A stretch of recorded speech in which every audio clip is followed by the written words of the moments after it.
وَلَقَدْ يَسَّرْنَا الْقُرْآنَ لِلذِّكْرِ فَهَلْ مِن مُّدَّكِرٍ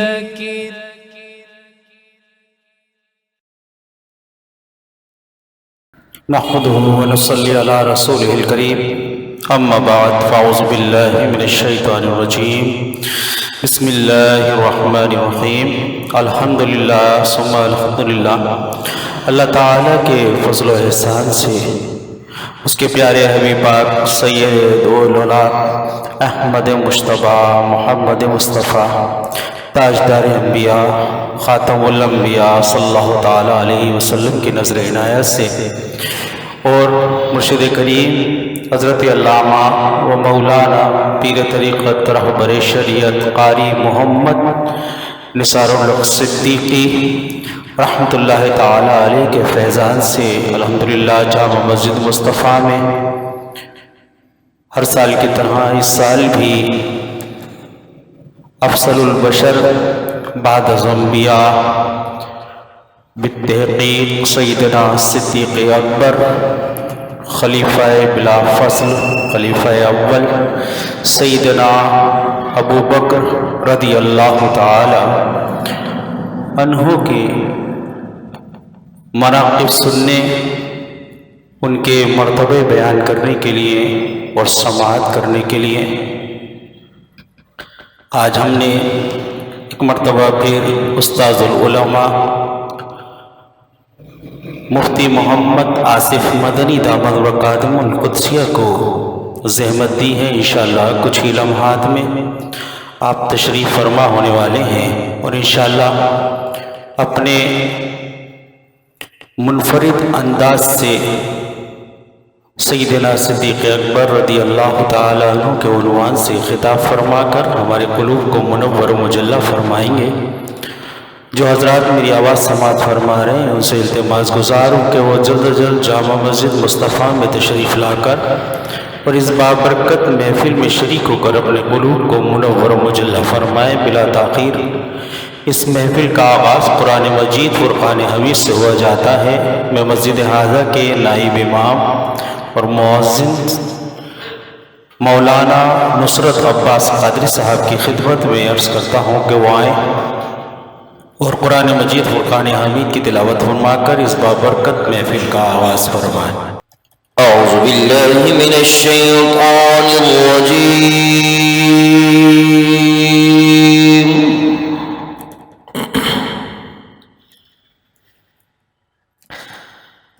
بسم اللہ الرحمن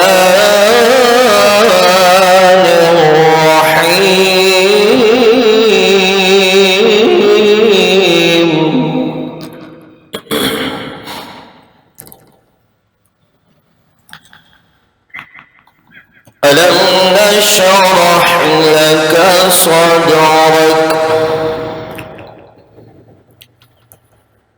ووضعنا عنك وزرك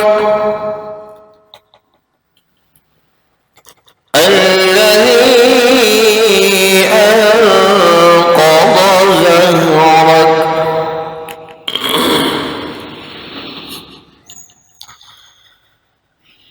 ألم نشرح لك صدرك ووضعنا عنك وزرك الذي أنقض ظهرك ورفعنا لك ذكرك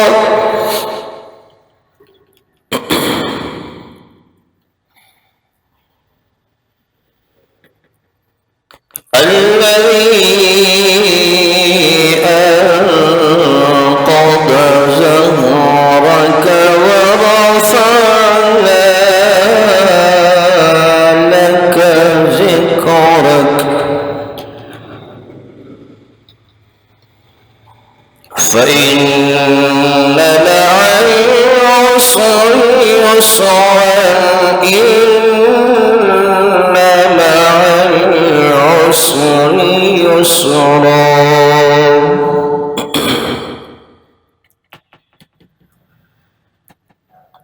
فإذا فرغت فانصب وإلى ربك فارغب آمنت بالله صدق الله العظيم.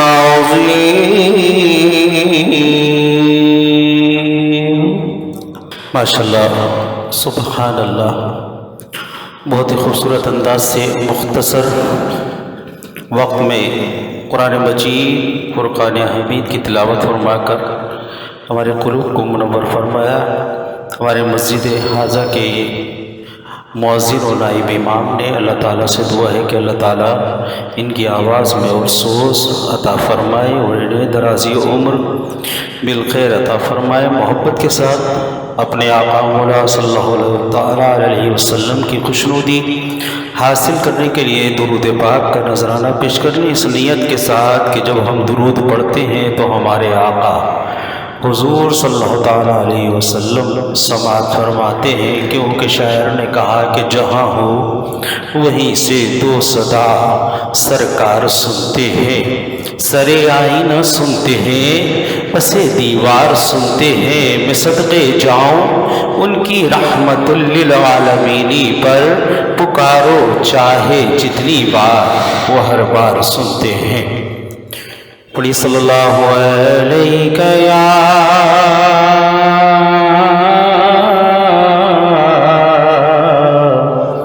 یا رسول اللہ وسلم علیک یا حبیب اللہ.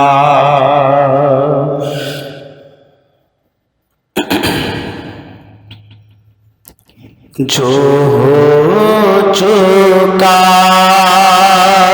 ہے جو ہوگا،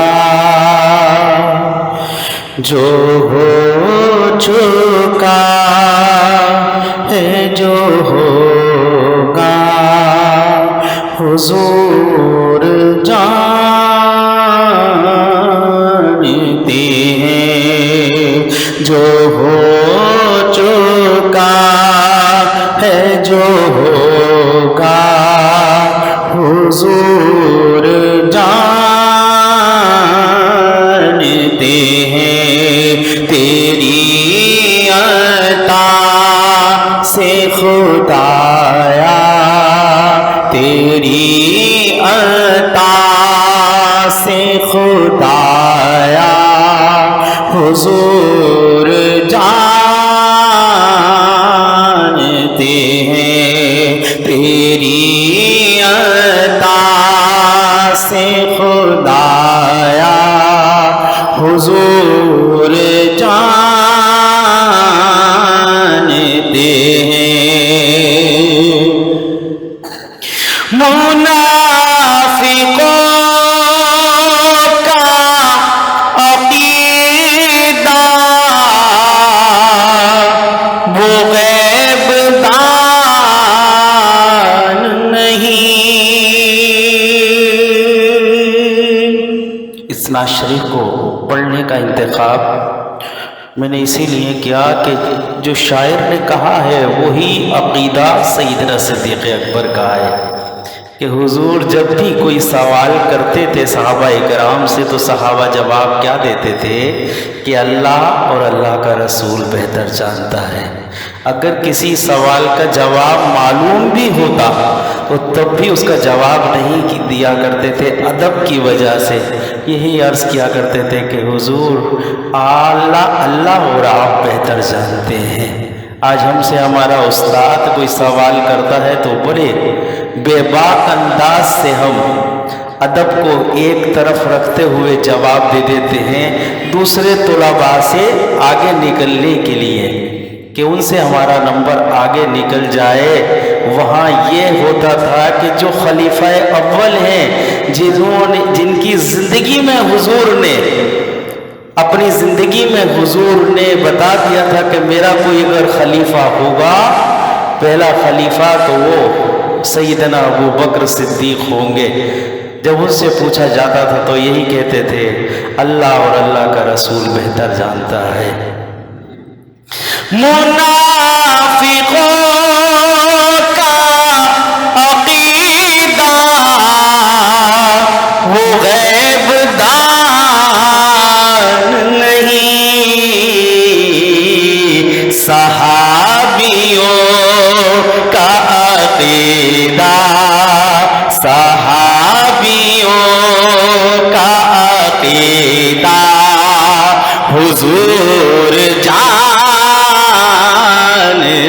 ہیں، تیری عطا سے خدایا حضور جانتے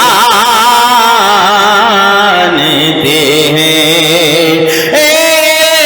میں غیب کے منکر خدا کو دیکھا ہے۔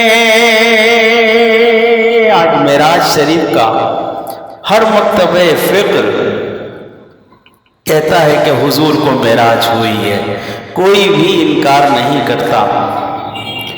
اسی بات کا ذکر کر رہے ہیں شاعر، میں غیب کے منکر خدا کو دیکھا ہے، تجھے بھی کہنا پڑے گا حضور جانتے ہیں، تجھے بھی کہنا پڑے گا حضور جانتے ہیں۔ ان کے ہاتھ میں کیا کیا تجھے خبر نہ مجھے، خدا نے کتنا نوازا حضور جانتے ہیں، تیری عطا سے خدایا حضور جانتے ہیں۔ وہ مومنوں کی تو جانوں سے بھی قریب ہوئے، وہ مومنوں کی تو جانوں سے بھی قریب ہوئے، کہاں سے کس نے پکارا، کہاں سے کس نے پکارا حضور جانتے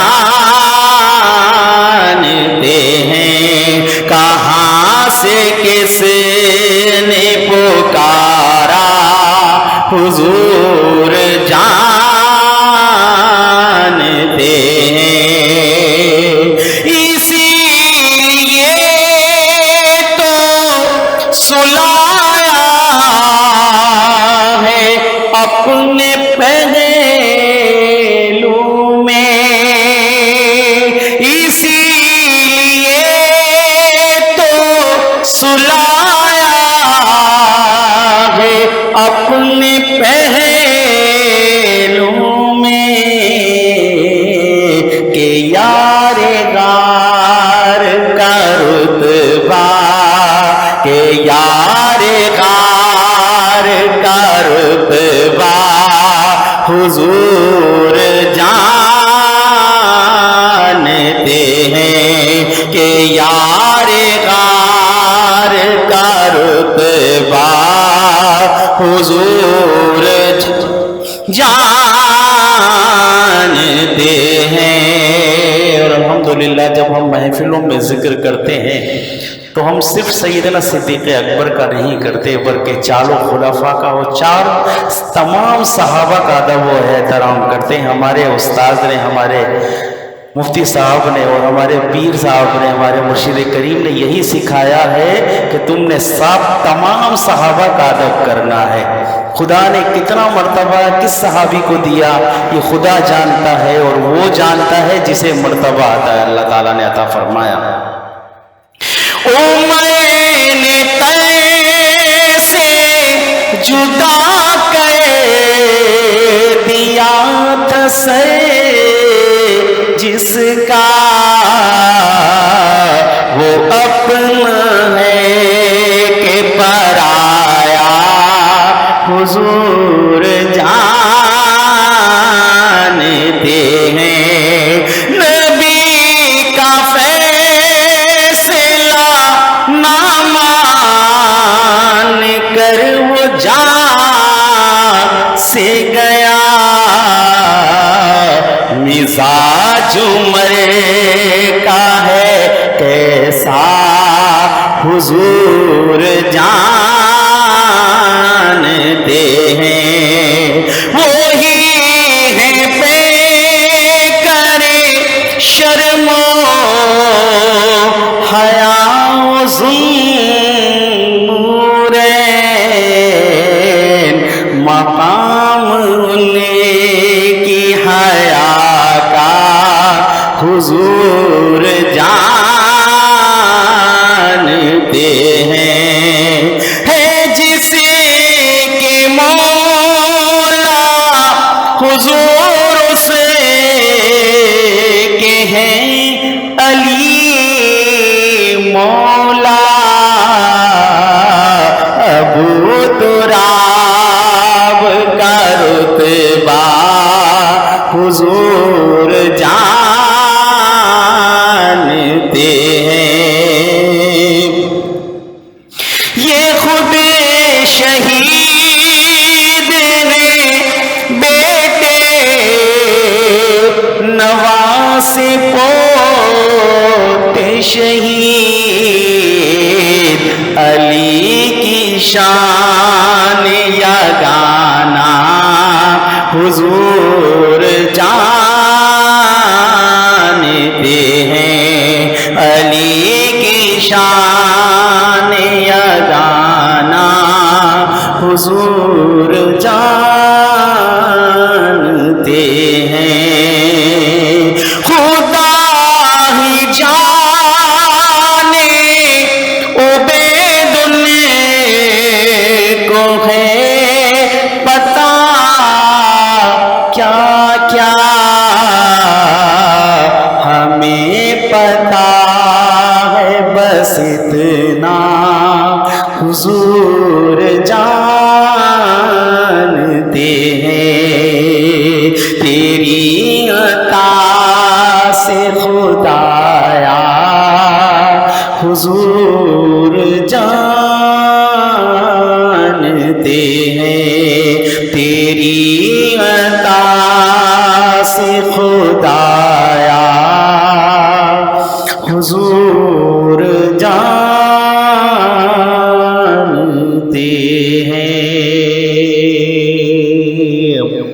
چند اشعار منقبت کے پیش کرنے کے لیے میں مرشد کریم کے فرزند اصغر کو دعوت دوں گا کہ وہ آ کر سیدنا صدیق اکبر رضی اللہ تعالی عنہ کی منقبت پیش فرمائے، اسی انداز سے کہ جس انداز سے ہمارے پیر و مرشد حضرت علامہ و مولانا قاری محمد نثار الحق صدیقی رحمۃ اللہ تعالی علیہ خوشحالانی کے ساتھ خود بھی رویا کرتے تھے اور ہم سب کو بھی رلایا کرتے تھے۔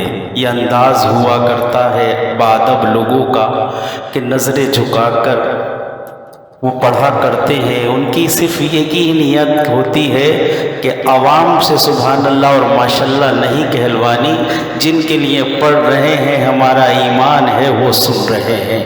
نعرہ تکبیر، نعرہ تکبیر، نعرہ رسالت، نعرہ رسالت، نعرہ تحقیق، حق چار یار نعرہ غوثیہ مرشد کریم کے فرزند اصغر مولانا محمد رضوان الحق صدیقی دامت برکاتہ القدسیہ۔ اس کے بعد بلا تاخیر استاد العلماء مفتی محمد آصف مدنی دامت برکاتہ القدسیہ کا پر نور خطاب شروع ہو جائے گا۔ وہ حضرات جو ابھی تک اس انتظار میں ہیں کہ مفتی صاحب کا بیان شروع ہو تو ہم مسجد میں جائیں۔ مفتی صاحب الحمدللہ ہمارے درمیان جلوہ افروز ہیں، ہم سب ان کی زیارت فرما رہے ہیں، کچھ لمحات میں انشاءاللہ ان کے خطاب سے بھی مستفید ہوں گے۔ آپ تمام احباب جلد سے جلد جامع مسجد مصطفیٰ میں تشریف لا کر اور اس بابرکت اور پرنور محفل میں شریک ہو کر اپنے قلوب کو منور فرمائیں۔ لیں گے چھاٹ اپنے نام لیوا کو محشر میں، وہ لیں گے چھاٹ اپنے نام لیوا کو محشر میں، غضب کی بھیڑ میں میں ان کی اس پہچان کے صدقے، غضب کی بھیڑ میں میں ان کی اس پہچان کے صدقے، نبیوں کے بعد ہے سب سے بہتر رضی اللہ تعالی عنہ مولانا صدیق اکبر رضی اللہ تعالی عنہ، مولانا صدیق اکبر رضی اللہ تعالی عنہ، جان والا کنوے سارے اللہ اللہ ہے کر ڈالے نام نبی پر سارے نیچھاور رضی اللہ تعالی عنہ، نام نبی پر سارے نیچھاور رضی اللہ تعالی عنہ، یار کے نام پہ مرنے والا سب کچھ صدقے کرنے والا، منزل عشق و صدق کا رہبر رضی اللہ تعالی عنہ، منزل عشق و صدق کا رہبر رضی اللہ تعالی عنہ، غار کا دیکھو تو وہ منظر کون ہے بیٹھا گود میں لے کر سرور عالم کا سر انور رضی اللہ تعالی عنہ، سرور عالم کا سر انور رضی اللہ تعالی عنہ، نظم بشیر کی جس دم سن لی حور و ملک اور جن و بشر نے، نظم بشیر کی جس دم سن لی حور و ملک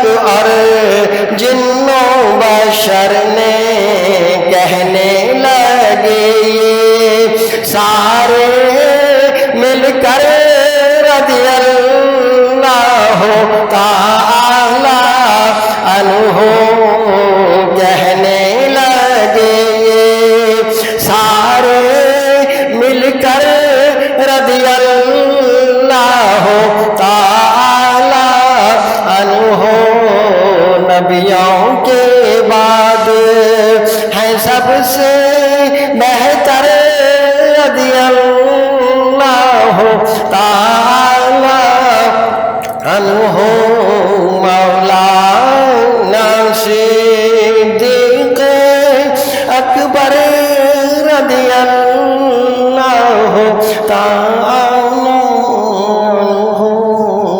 بلا تاخیر ان اشعار کے ساتھ دعوت خطاب دے رہا ہوں استاذ العلماء مفتی محمد آصف مدنی دامت برکاتہم القدسیہ کو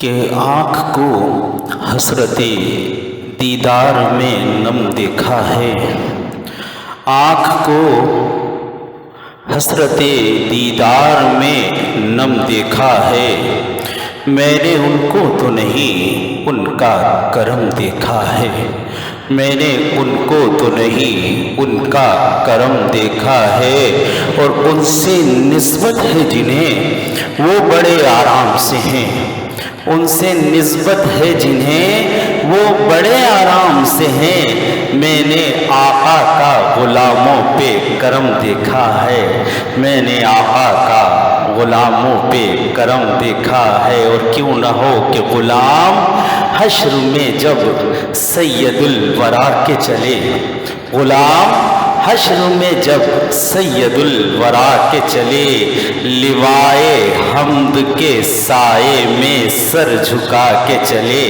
لوائے حمد کے سائے میں سر جھکا کے چلے، اور وہیں پہ رک گئی ایک بار گردش دورہ، وہیں پہ رک گئی ایک بار ایک گردش دورہ، جہاں بھی تذکرے سید الانبیاء کے چلے، جہاں بھی تذکرے سید الانبیاء کے چلے، اور ان کے سوا کون ہے نصیر ایسا، ان کے سوا کون ہے نصیر ایسا کہ جو بخشوانے پہ آئے تو بخشوا کے چلے، جو بخشوانے پہ آئے تو بخشوا کے چلے۔ نعروں سے استقبال کیجیے اس یقین کے ساتھ کہ جہاں ہو وہیں سے دو صدا سرکار سنتے ہیں، سرے آئینہ سنتے ہیں، پسے دیوار سنتے ہیں،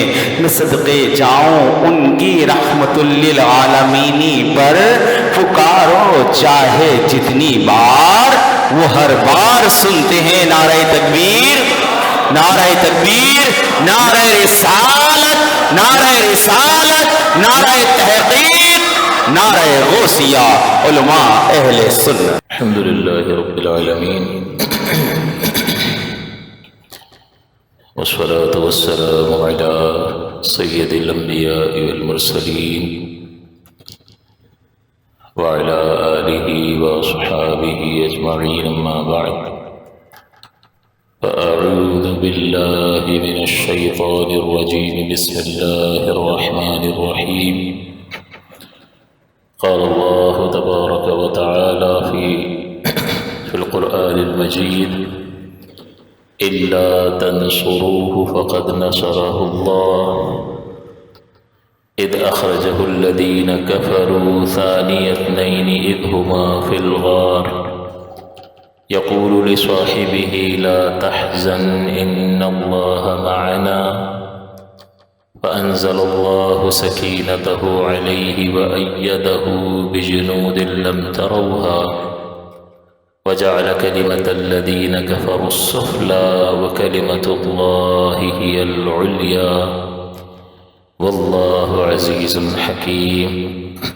صدق الله العلي العظيم وصدق رسوله النبي الأمين۔ سیدنا صدیق اکبر رضی اللہ تعالی عنہ اللہ تعالیٰ کے نبیوں کے بعد تمام لوگوں میں سب سے افضل ترین ہے، اور یہ بات تحقیق سے ثابت ہے۔ اسی لیے سید البشر بعد الانبیاء بالتحقیق، اور نبی کریم صلی اللہ علیہ وسلم کے انتہائی قریبی ساتھی ہیں۔ جتنا ساتھ رحمت دو عالم صلی اللہ علیہ وسلم کا صدیق اکبر رضی اللہ تعالی عنہ کو میسر آیا، اتنا کسی کو میسر نہیں آیا۔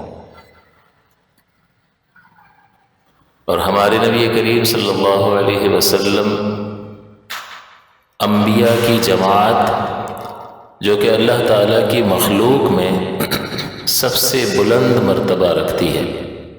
اللہ نے بہت سی مخلوق پیدا فرمائی جس میں انسان کو اشرف فرمایا، پھر ان لوگوں میں مسلمان افضل ہیں جو غیر مسلم ہیں ان سے، پھر ان میں علماء ہیں، اولیاء کے درجات ہیں، لیکن سب سے اعلیٰ ترین مخلوق اللہ کے وہ خاص بندے ہیں جو اللہ تعالیٰ کا پیغام لے کر لوگوں تک آتے ہیں اور لوگوں کی ہدایت کا سامان کرتے ہیں، جنہیں ہم اللہ کے نبیوں کے نام سے جانتے ہیں۔ تو سب سے افضل ترین مخلوق اللہ کے نبی ہوتے ہیں، اور ہمارے نبی صلی اللہ علیہ وسلم ان تمام نبیوں کے سردار ہیں، سید الانبیاء ہیں۔ تو آپ غور فرمائیے کہ سید الانبیاء اور دیگر انبیاء جتنے بھی ہیں وہ تمام مخلوق میں سب سے افضل ہیں، سب سے برتر ہیں۔ اس کا سبب کیا ہے؟ کہ اللہ تعالیٰ کی پہچان اور معرفت انہیں سب سے زیادہ حاصل ہے، اور وہی پہچان اور معرفت لے کر وہ لوگوں کے درمیان آتے ہیں اور اللہ تعالیٰ کی پہچان کروا کر بندوں کو رب سے ملا دیتے ہیں۔ تو یہ وہ ہستیاں ہیں جو اللہ کے سب سے زیادہ قریب ہیں، اور اللہ تعالیٰ نے ان لوگوں کو اپنے بندوں کے درمیان بھیجا کہ جو ان کے دامن سے وابستہ ہو جائے گا اسے بھی اللہ کا قرب نصیب ہو جائے گا۔ تو اس کا مطلب یہ ہے کہ نبی کے دامن سے وابستہ ہونا ہی اصل فلاح کا سبب ہے، کامیابی کا باعث ہے۔ تو جو جتنا ساتھ دے، جس کو جس قدر صحبت میسر آئے، وہ اتنا ہی زیادہ خوش نصیب ہے، کیونکہ نبی کی مبارک صحبت سے آپ کو کیا حاصل ہوگا؟ وہ کہا جاتا ہے نا، اللہ کے نیک بندوں کے ساتھ رہو، ایسے لوگوں کے ساتھ رہو کہ جن کا چہرہ دیکھنے سے تمہیں خدا یاد آ جائے۔ کسی نے پوچھا کہ بھائی اللہ کے ولی کی کیا پہچان ہوتی ہے؟ تو بتایا گیا کہ بس جس کے چہرے کو دیکھو تو اللہ یاد آ جائے، سمجھ لو کہ اللہ تعالیٰ کی تائید غیبی اس کے ساتھ ہے، خاص کرم ہے اس شخص پر اللہ تعالیٰ کا۔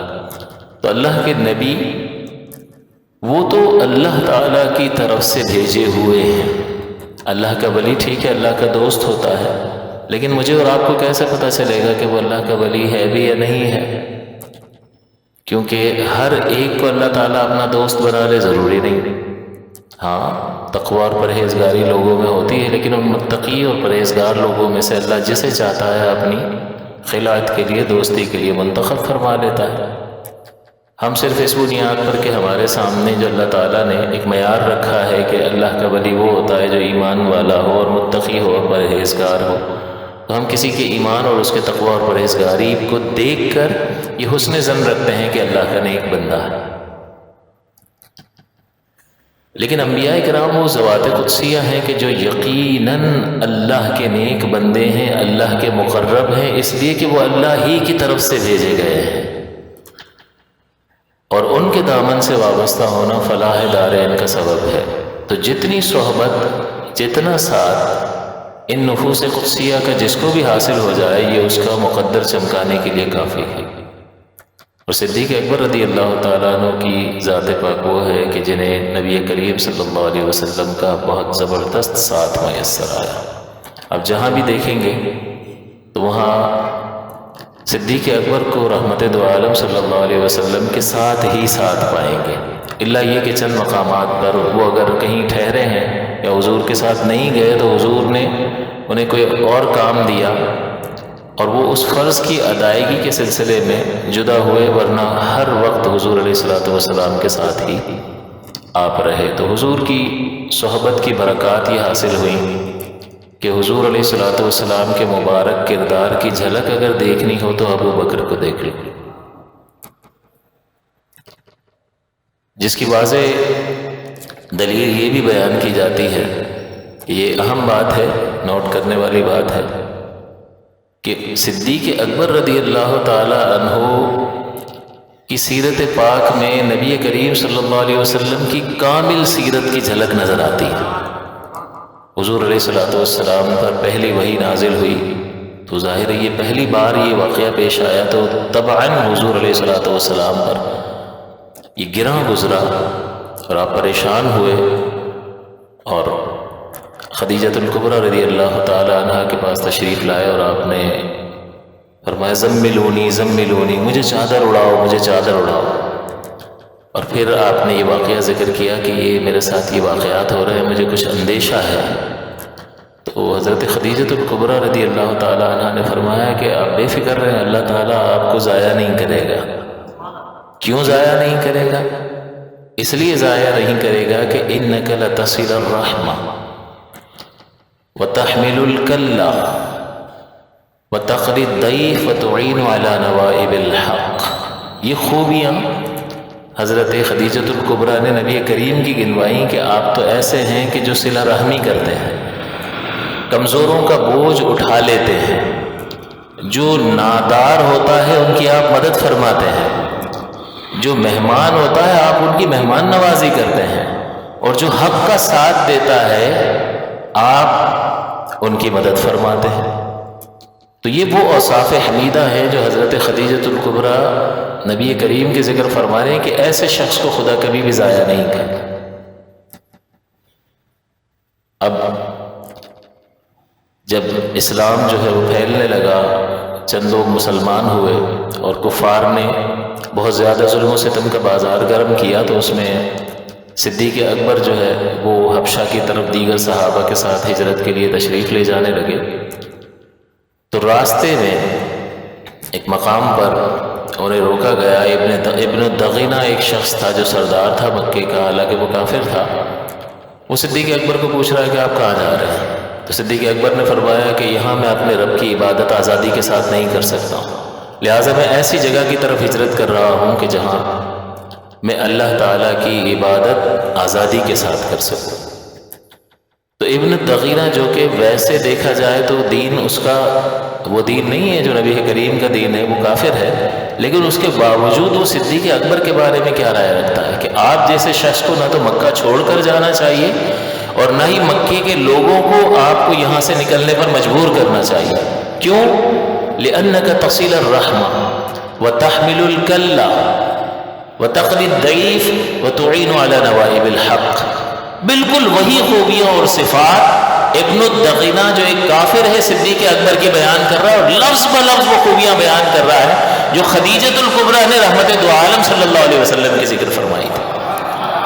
اس کا مطلب کیا ہوا کہ یہ ساتھ ایسا ساتھ ہے کہ صدیق اکبر رضی اللہ تعالیٰ عنہ نے رحمت دو عالم صلی اللہ علیہ وسلم کی صحبت کے ایسے کامل اثرات اپنی زندگی میں قبول فرمائے کہ اگر نبی کریم صلی اللہ علیہ وسلم کی سیرت کا کامل نمونہ دیکھنا ہو تو صدیق اکبر کو دیکھ لیا جائے۔ کہ غیر مسلم بھی آپ کی وہ صفات بیان کر رہا ہے جو خدیجۃ الکبریٰ ام المومنین رضی اللہ تعالی عنہ نبی کریم صلی اللہ علیہ وسلم میں دیکھ کر بیان فرما رہی ہے، اور لفظ کا بھی فرق نہیں ہے، لفظ بلفظ ابن الدغینہ نے صدیق اکبر کی وہی خوبیاں گنوا دی جو خدیجۃ الکبریٰ نے نبی کریم صلی اللہ علیہ وسلم کی صفات گنوائی تھی۔ تو صحبت کا جو ہم بیان کرتے ہیں کہ سب سے زیادہ جسے صحبت میسر آئی ہے وہ صدیق اکبر ہے، اور اس صحبت کا اثر ایسا قبول کیا ہے کہ اگر مصطفیٰ کے کردار کی جھلک کسی میں دیکھنی ہو تو ابو بکر کو دیکھ لیا جائے۔ اور یار غار آپ کو کہا جاتا ہے، یار مزار آپ کو کہا جاتا ہے، اور میرے اور آپ کے آقا صلی اللہ علیہ وسلم نے فرمایا کہ جب قیامت کا دن ہوگا تو ہم سب سے پہلے میں اٹھایا جاؤں گا اور میں اس طرح سے یہاں سے اٹھوں گا کہ ایک دانے ہاتھ میں صدیق کا ہاتھ ہوگا اور بائیں ہاتھ میں عمر کا ہاتھ ہوگا۔ اب غور فرمائیے کہ کس قدر عظمت پر دلالت کرتا ہے کہ وہ ذات کہ جو اللہ کے بہت قریب ہے، اللہ کا حبیب ہے، اور ایسا مقام و مرتبہ اس ذات مقدس کو محمد رسول اللہ صلی اللہ علیہ وسلم کو حاصل ہے، جو مقام کسی کو حاصل نہیں ہے، اس کی صحبت خاصہ جس شخص کو حاصل ہو جائے، یہ کس قدر عظمت پر دلالت کرتا ہے۔ اور کہاں حاصل ہوئی؟ ہر مقام پر، حتیٰ کہ ایک بار رحمت دو عالم صلی اللہ علیہ وسلم نے ایسے ہی بیٹھے بیٹھے مجلس میں کہا کہ ابو بکر وہ یاد ہے تمہیں؟ تو اب اچانک کوئی چیز کہہ دی جائے یاد ہے، بندہ کہتا ہے کوئی کانٹیکسٹ تو ذکر کیا جائے کہ کیا کس چیز کی بات کر رہے ہیں، لیکن صدیق اکبر نے فرمایا حضور یاد ہے، اور یہ بھی یاد ہے کہ سب سے پہلے بلا آپ نے فرمایا تھا۔ یہ عالم ارواح کا ذکر ہو رہا ہے کہ جب اللہ تعالیٰ نے تمام روحوں کو جمع فرمایا اور پوچھا الستو بربکم، کیا میں تمہارا رب نہیں ہوں؟ قالوا بلا شہدنا، ہر ایک نے کہا ہاں کیوں نہیں، تو ہی ہمارا رب ہے۔ اب یہ روحیں کون سی اسکول گئی تھی، کون سی یونیورسٹی میں گئی تھی؟ کچھ بھی نہیں، اللہ نے فطرتاً طبعاً اپنی پہچان اور معرفت ہر بندے کے اندر رکھی ہے۔ تو روحوں نے فوراً جواب دیا، اور سب سے پہلے صدیق اکبر فرماتے ہیں حضور سب سے پہلے آپ نے بلا کہا تھا، مجھے یہ بھی یاد ہے۔ اس کا مطلب صدیق اکبر وہاں بھی حضور کے ساتھ ساتھ تھے۔ تو یہ ساتھ صرف اس دنیا میں آنے سے شروع نہیں ہوا، یہ ساتھ تو عالم ارواح سے ساتھ چلا رہا ہے۔ اور اس صحابیت پر اللہ کا کلام اور اللہ کا قرآن مہر لگا رہا ہے کہ اللہ تعالیٰ نے قرآن عظیم میں فرمایا کہ جب نبی کریم نے دعوت عام دی ہے اور کفار ساتھ نہیں دے رہے ہیں، حالانکہ انہیں دینا چاہیے تھا، لیکن وہ تمام تر دلائل کو جاننے کے باوجود، حق کو پہچاننے کے باوجود حضور کا ساتھ نہیں دے رہے، تو اللہ تعالیٰ نے فرمایا الا تنصروہ، کہ اگر وہ حضور کی مدد نہیں کرتے ہیں فقد نصرہ اللہ، تو اللہ نے اپنے بندے کی حضور صلی اللہ علیہ وسلم کی مدد فرما دی ہے۔ کب؟ اذ اخرجہ الذین کفروا، کہ جب کفار کی شرارت سے نبی کریم صلی اللہ علیہ وسلم کا مکے سے باہر تشریف لے جانا ہوا۔ اب اگر اس عربی جملے کو آپ دیکھیں گے تو آپ کو حیرت ہوگی، لیکن اعلیٰ حضرت امام اہل سنت ایک عاشق ہیں اور ادب کا لحاظ بہت زیادہ ہے ان کے نزدیک۔ اس کا ترجمہ بنتا اذ اخرجہ الذین کفروا، کہ جب نکال دیا تھا نبی کریم کو کافروں نے مکے سے۔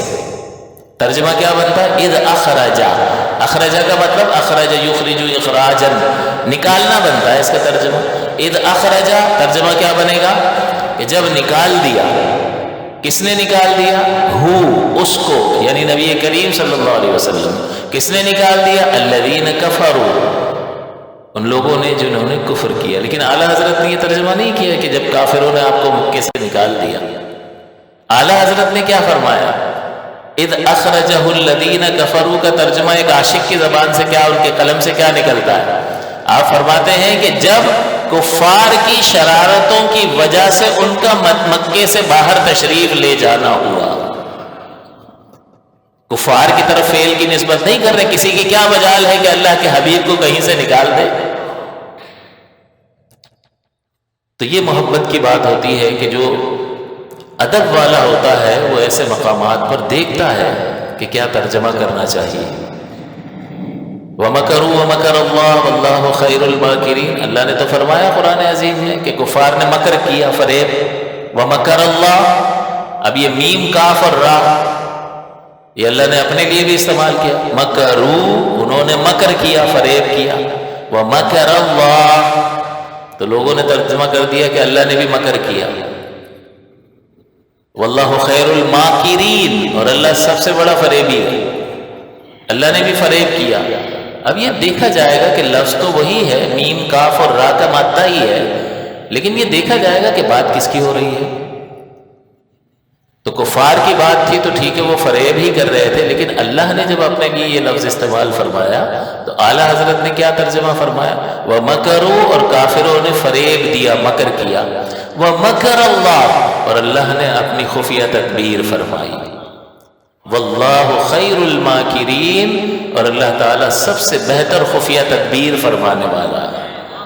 تو یہ ادب والوں میں اٹھا بیٹھا کرو، کیونکہ ادب آموز کہ فرق ما بین آدمی و حیوان ادب است، ادب سیکھ کہ انسان اور حیوان کے درمیان فرق کرنے والی چیز فقط ادب ہے۔ بے ادب ہے وہ انسان ہے ہی نہیں۔ اور یہ بھی آپ نے سنا ہوگا نا کہ با ادب با نصیب، بے ادب بے نصیب۔ تو ایسے لوگوں کے ساتھ رہیں جو اللہ تعالیٰ کا ادب کرتے ہوں، اللہ کے مقرب بندوں کا ادب کرتے ہوں، ہر ایک کو ان کی ڈیو ریسپیکٹ دینے والے ہوں، ان کے ساتھ اٹھنا بیٹھنا۔ ذرہ برابر بھی آپ نے ادھر ادھر کوئی کوشش کی ہے تو یاد رکھنا کہ بہت بڑے خسارے کا سبب بن جائے گا۔ ایسی ایسی منحوس صحبتیں ہیں کہ ایک ہفتے کے اندر کسی کی بعض صحبتیں ایسی ہوتی ہیں ایک ہفتے کے اندر رنگ دکھاتی ہیں، اور بندہ کہتا ہے یار یہ اچھا بنا تو تھا، کیا ہو گیا اس کو، اتنی بدتمیزی سے گفتگو کر رہا ہے، ان ہستیوں کے بارے میں ایسا جرأت کے ساتھ کلام کر رہا ہے، کہاں گیا اس کا ادب؟ تو وہ منحوس صحبتیں جو حاصل ہو گئی اس کا اثر ہو گیا، اب یہ خناس نکل نہیں سکتا ذہن سے۔ لہٰذا اپنے ایمان کی حفاظت کریں اور اپنے سنی علماء کے بیانات سنیں اور انہی کی صحبت کو اختیار کریں۔ تو اللہ تعالیٰ نے یہاں جب کفار کا ذکر فرمایا کہ انہوں نے مدد نہیں کی تو اللہ کو ان کی مدد کی ضرورت نہیں ہے، یہ تو ان کی آزمائش تھی، ان کے لیے سعادت تھی کہ نبی کریم صلی اللہ علیہ وسلم کے دامن سے وابستہ ہو جاتے، لیکن نہیں ہوئے تو اپنا نقصان کیا ہے انہوں نے۔ اللہ فرماتا ہے اللہ تعالیٰ نے اپنے بندے کی مدد کر دی، اذ اخرجہ الذین کفروا، کہ جب ان کی شرارتوں سے آپ کا مدینے سے باہر جانا ہوا۔ ثانی اثنین، وہ دو میں سے دوسرا، یہ اللہ نے دوسرا فرمایا ہے، دو میں سے دوسرا۔ تو آپ صدیق اکبر کی ذات کو دیکھ لیں تو ثانی اثنین ہر جگہ پر صادق آتا ہوا نظر آتا ہے، کیونکہ اللہ تبارک و تعالیٰ جب کسی بندے کے لیے کوئی لفظ فرماتا ہے یا کوئی صفتی نام اس کو دیتا ہے تو وہ صفت اس ذات میں بدرجہ اتم پائی جاتی ہے۔ حضور کو شفیع اللہ نے بنایا ہے نا، تو بتائیے اس میدان محشر میں شفاعت کا صحرا کس کے سر پر ہوگا؟ جب تک حضور شفاعت کا دروازہ نہیں کھولیں گے اور کوئی نبی سے شفاعت نہیں فرمائے گا۔ تو اللہ تعالیٰ جس کو جو وصف عطا فرماتا ہے، کوئی نام دیتا ہے تو وہ وصفی معنی اس ذات میں بدرجہ اتم پایا جاتا ہے۔ اللہ فرما رہا ہے ثانی اثنین، وہ دو میں سے دوسرا۔ تو عالم ارواح میں بھی دیکھتے ہیں تو وہ دو میں سے دوسرا ابو بکر نظر آتا ہے۔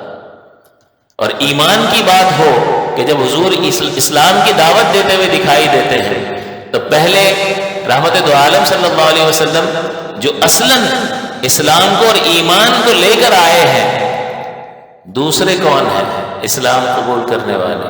حضور تو اب اصلاً ابتداءً ہی اللہ تعالیٰ کی معرفت رکھتے ہیں اور اللہ تعالیٰ کی پہچان لوگوں میں اسلام کو تقسیم کرنے آئے ہیں۔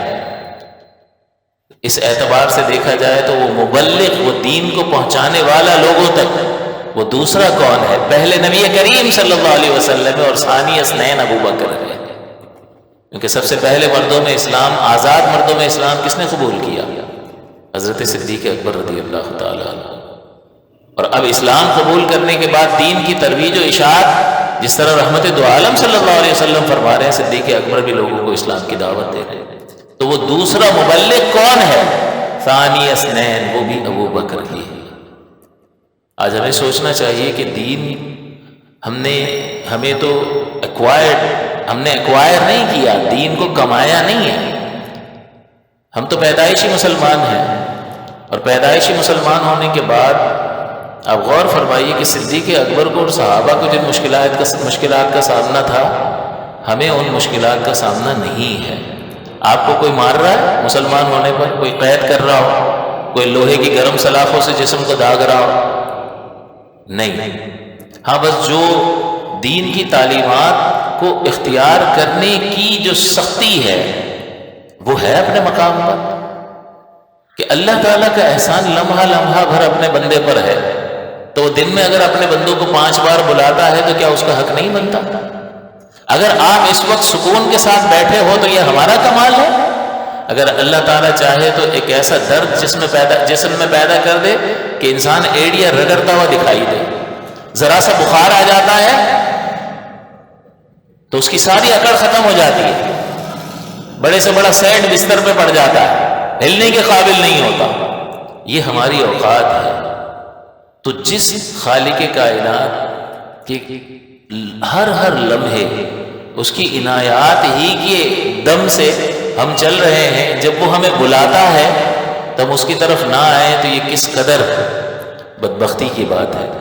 ہم نعرہ لگاتے ہیں صدیقی ہونے کا کہ ہم صدیقی ہیں اور صدیق اکبر سے محبت کرتے ہیں، تو بھئی صدیقی کردار کو بھی تو اپنانا ہوگا کہ صدیق اکبر کا کردار یہ ہے کہ حق اگر بیان کیا جا رہا ہے اور دلائل کی روشنی میں حق آپ پر واضح ہو گیا تو آپ نے حق کو قبول کر لیا، صرف نظر نہیں کیا. کوئی تکبر نہیں ہے حق کے مقابلے میں، کوئی اپنے پیسے کی طاقت کا استعمال نہیں ہے حق کے مقابلے میں، کوئی اپنی چودراہٹ کا استعمال، اپنی سرداری کا استعمال نہیں ہے. میں کیوں کسی کی غلامی کروں؟ نہیں، حق ہے تو حق کو تسلیم کر لیا. ہمارے سامنے بہت ساری چیزوں میں قرآن ہمیں سنایا جاتا ہے، ہمیں اللہ تعالیٰ کے رسول کی حدیثیں سنائی جاتی ہیں جو انعام پر بھی مشتمل ہوتی ہیں اور عذابات پر بھی مشتمل ہوتی ہیں، لیکن ہم ایک کان سے سنتے ہیں دوسرے سے نکال دیتے ہیں. ہماری زندگی میں کوئی واضح تبدیلی آنے کا نام نہیں لے رہی ہے. ایون اسلامی تشخص کی شکل دیکھ کر ہمیں لگے کہ یہ مسلمان ہے اور یہ ہندو ہے. آج کا مسلمان، ایک ہندو جو ہے وہ پینٹ شرٹ پہن کے نکل رہا ہے، ایک مسلمان پینٹ شرٹ پہن کے نکل رہا ہے، اس کی بھی داڑھی نہیں ہے، اس کی بھی داڑھی نہیں ہے. اب کون سی وہ علامت ہے جس سے ہم ان دونوں میں فرق کریں؟ لیکن ٹھیک ہے، اپنی دنیا میں مست ہے صدیقی، ہے صدیق اکبر سے محبت کرنے والا. تو اگر صدیقی کردار کو اپنی زندگی میں جگہ نہیں دی تو پھر اس طرح کی محفلیں صرف رسمی حیثیت رکھتی ہیں. ایک آئے جمع ہوئے کہ یار ہر سال ہوتی ہے، ایک رسم ادا کی اور چلے گئے. اسلام کا حصہ ہمارے ظاہری تشخص میں نظر نہیں آتا ہے کہ ونود کمار میں اور عبد الرحمان میں کوئی فرق نظر آتا ہو ظاہری اعتبار سے. میری بیوی منع کرتی ہے داڑھی رکھ لی تو ملا کی بیوی کہے گی ابھی بوڑھا ہو کے رکھوں گا. بوڑھا ہونے کا تمہیں ٹائم مل جائے گا. تم کیا سمجھ رہے ہو اللہ کی پکڑ آئے گی تو ٹائم مل جائے گا. آج اگر نماز کے لیے نہیں آتا ہے اور اگر اللہ نے پکڑ فرما لی اور بستر سے لگا دیا تو پھر سجدے کی نوبت قبر میں جانے تک نہیں آئے گی. وہ خالق کائنات ایک مؤذن کو طاقت دیتا ہے کہ اس کے منہ سے یہ آوازیں نکلواتا ہے، اللہ اکبر اللہ اکبر اللہ اکبر اللہ اکبر. وہ اعلان کر رہا ہے اللہ اپنی کبریائی کا کہ بندے تو کسی نہ کسی کام میں لگا ہوا ہے نا، آرام کر رہا ہے، کسی دوست کے ساتھ بیٹھا ہوا ہے، موبائل سے کھیل رہا ہے، کاروبار کر رہا ہے. تو اس کو بڑا سمجھ رہا ہے، لیکن حقیقتاً اللہ اکبر اللہ اکبر اس کی کبریائی کا بیان ہو رہا ہے. بندے ان ساری چیزوں کو چھوڑ اور اس طرف دوڑ.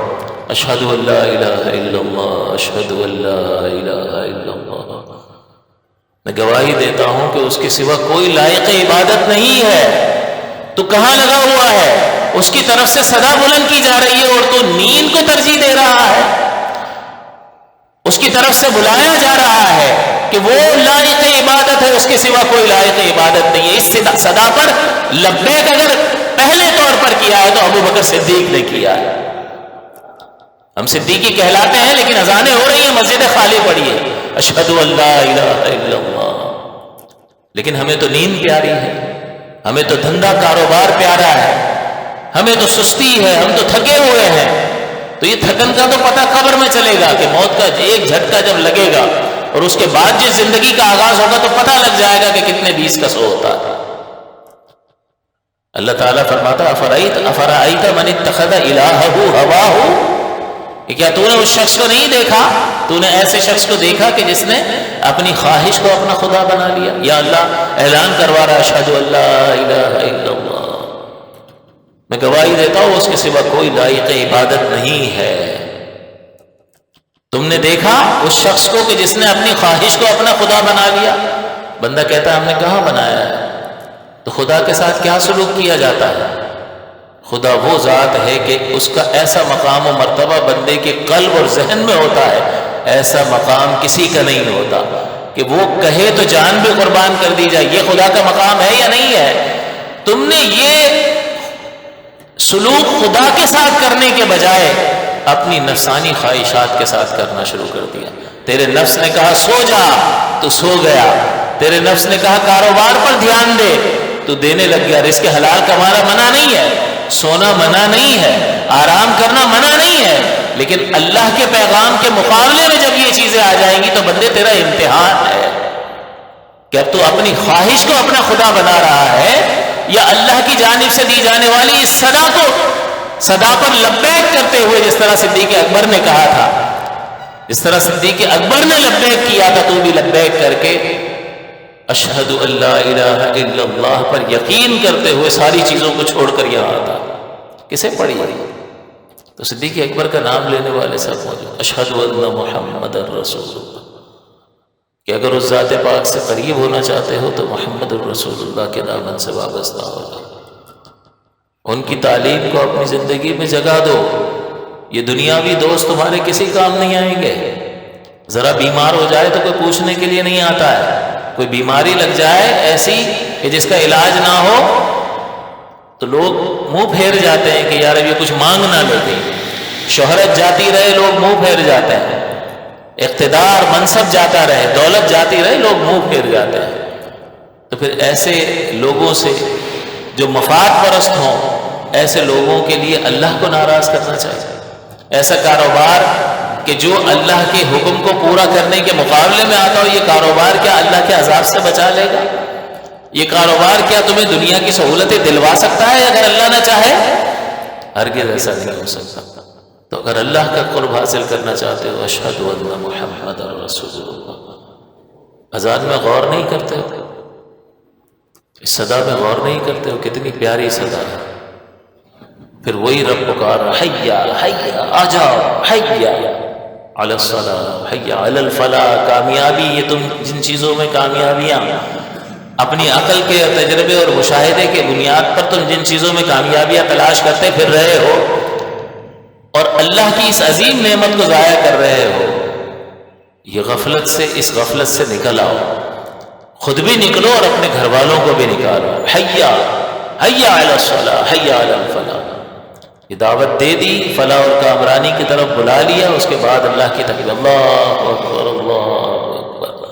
تو نے ان ساری چیزوں کو، چھوٹی چھوٹی چیزوں کو اکبر سمجھ رکھا ہے، حقیقتاً تو اللہ اکبر ہے۔ اور اکبر یہاں سائز کے اعتبار سے بڑا نہیں ہے کہ آپ ترجمہ کرتے ہو اللہ سب سے بڑا ہے تو کوئی سائز کے اعتبار سے سب سے بڑا ہو، وہ اپنی بزرگی کے اعتبار سے، اپنے مرتبے کے اعتبار سے اعلیٰ اور عرفہ ہے، اس اعتبار سے اسے اکبر کہا جاتا ہے۔ اور یہاں تو نے چھوٹی چھوٹی چیزوں کو جو اکبر بنایا ہوا ہے اور اس سے لو لگائی ہوئی ہے، اور حقیقتاً جو اللہ اکبر ہے اس کی طرف تو متوجہ نہیں ہو رہا، تو نے چھوٹی چھوٹی چیزوں کو اکبر قرار دے کر اپنا تعلق ان سے قائم کر لیا۔ ہمیں سوچنا چاہیے۔ صدیق اکبر رضی اللہ تعالیٰ عنہ نے ایمان قبول کیا، ایمان قبول کرتے ہی اسلام کی دعوت پھیلانے لگ گئے۔ آپ پر اور مجھ پر بھی یہ ذمہ داری عائد ہے کہ اسلام کے مطابق اپنے آپ کو ڈھالیں۔ دوسری ذمہ داری ہے کہ کم سے کم اگر باہر تبلیغ نہیں کرتے تو اپنے گھر والوں کو ضرور دیندار بنا۔ معاشرے کو آپ نے اچھے مسلمان دینے ہیں۔ آپ ہو سکتا ہے ذہن میں آئے کہ یار سبھی تو دولت کے پیچھے بھاگ رہے ہیں، میرے اکیلے کے کرنے سے کیا ہوگا؟ نبی کریم تنہا تھے، انقلاب برپا کر دیا یا نہیں کیا؟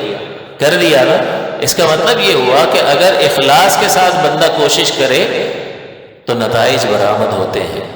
جو حضور علیہ الصلوۃ والسلام کے جانی دشمن تھے، ایک وقت آیا کہ وہ اپنی جان حضور کے لیے قربان کرنے کے لیے تیار ہو گئے۔ یہ کتنا 90 ڈگری ریورس ہے کہ ایک شخص اگر کسی کو مارنا چاہتا ہے تو وہ تو کسی کا اس کا وجود زمین پہ برداشت نہیں کرنا چاہتا، اور دوسرا یہ کہ ایک وقت ایسا آتا ہے کہ وہ اپنے اس وجود کو اس وجود کے لیے قربان کرنے کے لیے تیار ہو جاتا ہے۔ تو ہمیں یہ سوچنا چاہیے کہ صدیق اکبر رضی اللہ تعالیٰ عنہ نے جو دین کی تبلیغ کی ہے کس طرح کی ہے۔ تبلیغ کا مطلب ہوتا ہے پہنچانا، تبلیغ دین کا مطلب ہوا دین پہنچانا۔ اور یہ کیسے ہوگا؟ یہ دو طریقوں سے ہوتا ہے، ایک عمل کے ذریعے سے اور ایک قول کے ذریعے سے۔ بتائیے صدیق اکبر کا عمل اعلیٰ ترین عمل ہے یا نہیں ہے؟ لائق تقلید ہے یا نہیں ہے؟ ارے کافر صدیق اکبر کو دیکھ کر وہی اوصاف بیان کر رہا ہے جو نبی کریم صلی اللہ علیہ وسلم کی ذات پہ موجود ہے۔ عکس ہے صدیق رحمت دو عالم صلی اللہ علیہ وسلم کے مبارک کردار کا، آئینہ ہے صدیق اکبر جس میں رحمت دو عالم صلی اللہ علیہ وسلم کی مبارک صورت نظر آتی ہے۔ ہمیں سوچنا چاہیے کہ ہم نے دین کو کیا دیا۔ یہ سوال ہوگا قبر میں، یہ سوال ہوگا قبر میں، یہ سوال ہوگا قبر میں۔ غفلت سے نکلنے کی ضرورت ہے۔ تو اپنے عمل کے ذریعے سے اور اپنے قول کے ذریعے سے کم یہ کریں کہ اپنے گھر والوں کو دیندار ضرور بنانا، اپنے گھر میں ایک عالم اور ایک مفتی ضرور بنائیں، اپنی بچیوں کو عالمہ اور مفتیہ بنائیں، ضرور بنائیں۔ ایک اگر لائق نکل آیا پورے خاندان کی بخشش کا سبب بن جائے گا۔ حضور نے یہ بھی فرمایا ہے کہ علماء کا مقام جو ہے جنت میں انبیاء سے ایک درجہ پہلے ہوگا، بس ایک درجے کا فرق ہوگا، اس لیے کہ علماء انبیاء کے وارث ہیں۔ لہٰذا علماء سے تعلق جوڑیں، ان سے قریب ہوں اور اپنے بچوں کو عالم بنائیں، اپنی بچیوں کو عالمہ اور مفتیہ بنائیں۔ آج اتنی زیادہ ضرورت ہے دین کو ان افراد کی کہ اچھے لیڈر چاہیے۔ نبی کریم نے لیڈرز بنا کر دیے۔ صدیق اکبر میں ایسی قائدانہ صلاحیتیں تھیں کہ رحمت دو عالم صلی اللہ علیہ وسلم نے ہر مقام پر ان کو اپنا نائب مقرر کیا۔ حضور کہیں تشریف لے گئے کسی قبیلے کا تصفیہ کروانے کے لیے، حضور صدیق اکبر رضی اللہ تعالیٰ عنہ نے حضور کی جگہ نماز پڑھائی، اور حضور نماز کے دوران تشریف لے آئے تو صحابہ نے تالیاں بجا بجا کر جو ہے وہ اطلاع دی کہ حضور تشریف لے آئے ہیں۔ تو صحابہ نے حضور کے لیے راستہ چھوڑ دیا۔ اب یہ نماز میں حضور کی تعظیم ہے، اور بعض افراد یہ کہہ گئے، اپنی کتابوں میں لکھ گئے کہ نماز میں حضور کا خیال لانے سے بہتر ہے کہ بیل اور گدھے کے خیال میں بندہ مستغرق ہو جائے۔ لا حول ولا قوت الا باللہ، معاذ اللہ، نقل کفر نہ باشو۔ یہاں تو صحابہ کرام نماز کے اندر حضور علیہ الصلوۃ والسلام کا ادب کر رہے ہیں اور حضور کے لیے جگہ چھوڑ رہے ہیں۔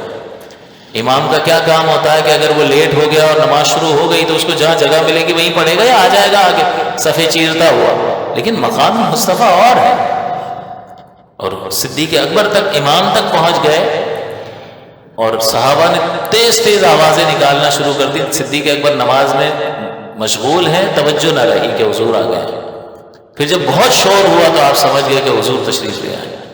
صدیق اکبر نے پیچھے ہٹنے کی کوشش کی، حضور نے فرمایا ابو بکر پڑھاؤ، نماز پڑھاؤ۔ اب غور تو فرمائیے یہ کتنا بڑا اعزاز ہے صدیق اکبر کے لیے کہ اللہ کا پیارا حبیب سید الانبیاء صلی اللہ علیہ وسلم صدیق اکبر کی اقتداء میں نماز پڑھنے کے لیے تیار ہے۔ یہ کتنی بڑی سعادت کی بات ہے۔ صدیق اکبر وہیں رکے اور اللہ سے دعا کی کہ اللہ تیرا شکر ہے کہ تو نے مجھے یہ سعادت عطا فرمائی کہ تیرا حبیب مجھے فرما رہا ہے کہ ابو بکر کھڑے رہو۔ بس یہ شکر ادا کیا اور پیچھے آ گئے۔ حضور آگے بڑھے اور حضور نے نماز پڑھا دی، اور نماز پڑھا کے ابو بکر سے پوچھا کہ ابو بکر ما منعک ان تثبت اذا امرتک، ما منعک، کس چیز نے تمہیں روک دیا؟ اذ امرتک، جبکہ میں نے تمہیں کہا تھا کہ کھڑے رہو تو میرا حکم نہیں مانا تم نے۔ اذ امرتک، تو تمہیں کس چیز نے منع کیا میرا حکم ماننے سے؟ یہی الفاظ جو ہے اللہ تعالیٰ نے شیطان کو کہے تھے کہ جب اس کو سجدہ کرنے کا حکم دیا تھا اور شیطان نے سجدہ نہیں کیا تو اللہ نے فرمایا ما منعک ان تسجد اذ امرتک، کہ تجھے سجدہ کرنے سے کس چیز نے منع کیا، روکا، جبکہ میں نے تجھے حکم دیا تھا۔ شیطان نے تکبر کیا اور کیا جواب دیا؟ انا خیر من، میں اس سے بہتر ہوں، آگ سے بنا ہوں، یہ مٹی سے بنا، خلقتنی من نار وخلقتہ من طین، تو نے اسے مجھے آگ سے پیدا کیا اور اسے مٹی سے بنایا۔ آگ اوپر جاتی ہے، بلند ہے، مٹی نیچے آتی ہے، پست ہے، لہٰذا میرا مقام بلند ہے، میں کیوں سجدہ کروں اس کو؟ حالانکہ وہ اللہ تعالیٰ کی عبادت کرنے والا تھا، کوئی زمین کا ایسا چپا نہیں تھا جہاں اس نے اللہ کو سجدہ نہیں کیا. اللہ نے ساری عبادت اس کے منہ پہ مار دی، اور اس کے تکبر کی بنا پر وہ تباہ اور برباد ہو گیا. نبی کی تعظیم نہیں کی اور تکبر کی بنا پر ہلاک ہو گیا. یہی سوال صدیق اکبر فرما رہے ہیں، ما منعک ان تثبت اذ امرتک، کہ تجھے کس چیز نے روکا جبکہ میں نے تجھے کس چیز نے پیچھے ہٹنے سے روکا جبکہ میں نے تجھے حکم دیا تھا. تو صدیق اکبر نے کیا جواب دیا؟ یوں نہیں فرمایا کہ ابو بکر کی کیا مجال ہے، غائب کے صیغے سے خطاب کر رہے ہیں کہ وہ یوں نہیں کہہ رہے میری کیا مجال ہے، اس میں تو میں آتا ہے، میں تو بڑا ہوتا ہے. یہ یوں کہتے ہیں کہ ابو قحافہ میری کیا مجال ہے، میں نہیں کہا، بلکہ فرمایا کہ وہ ابو قحافہ کے بیٹے کی کیا مجال کہ سید الانبیاء کے آگے کھڑا ہو، وہ ابو قحافہ کے بیٹے کی کیا مجال کہ سید الانبیاء کے آگے کھڑا ہو.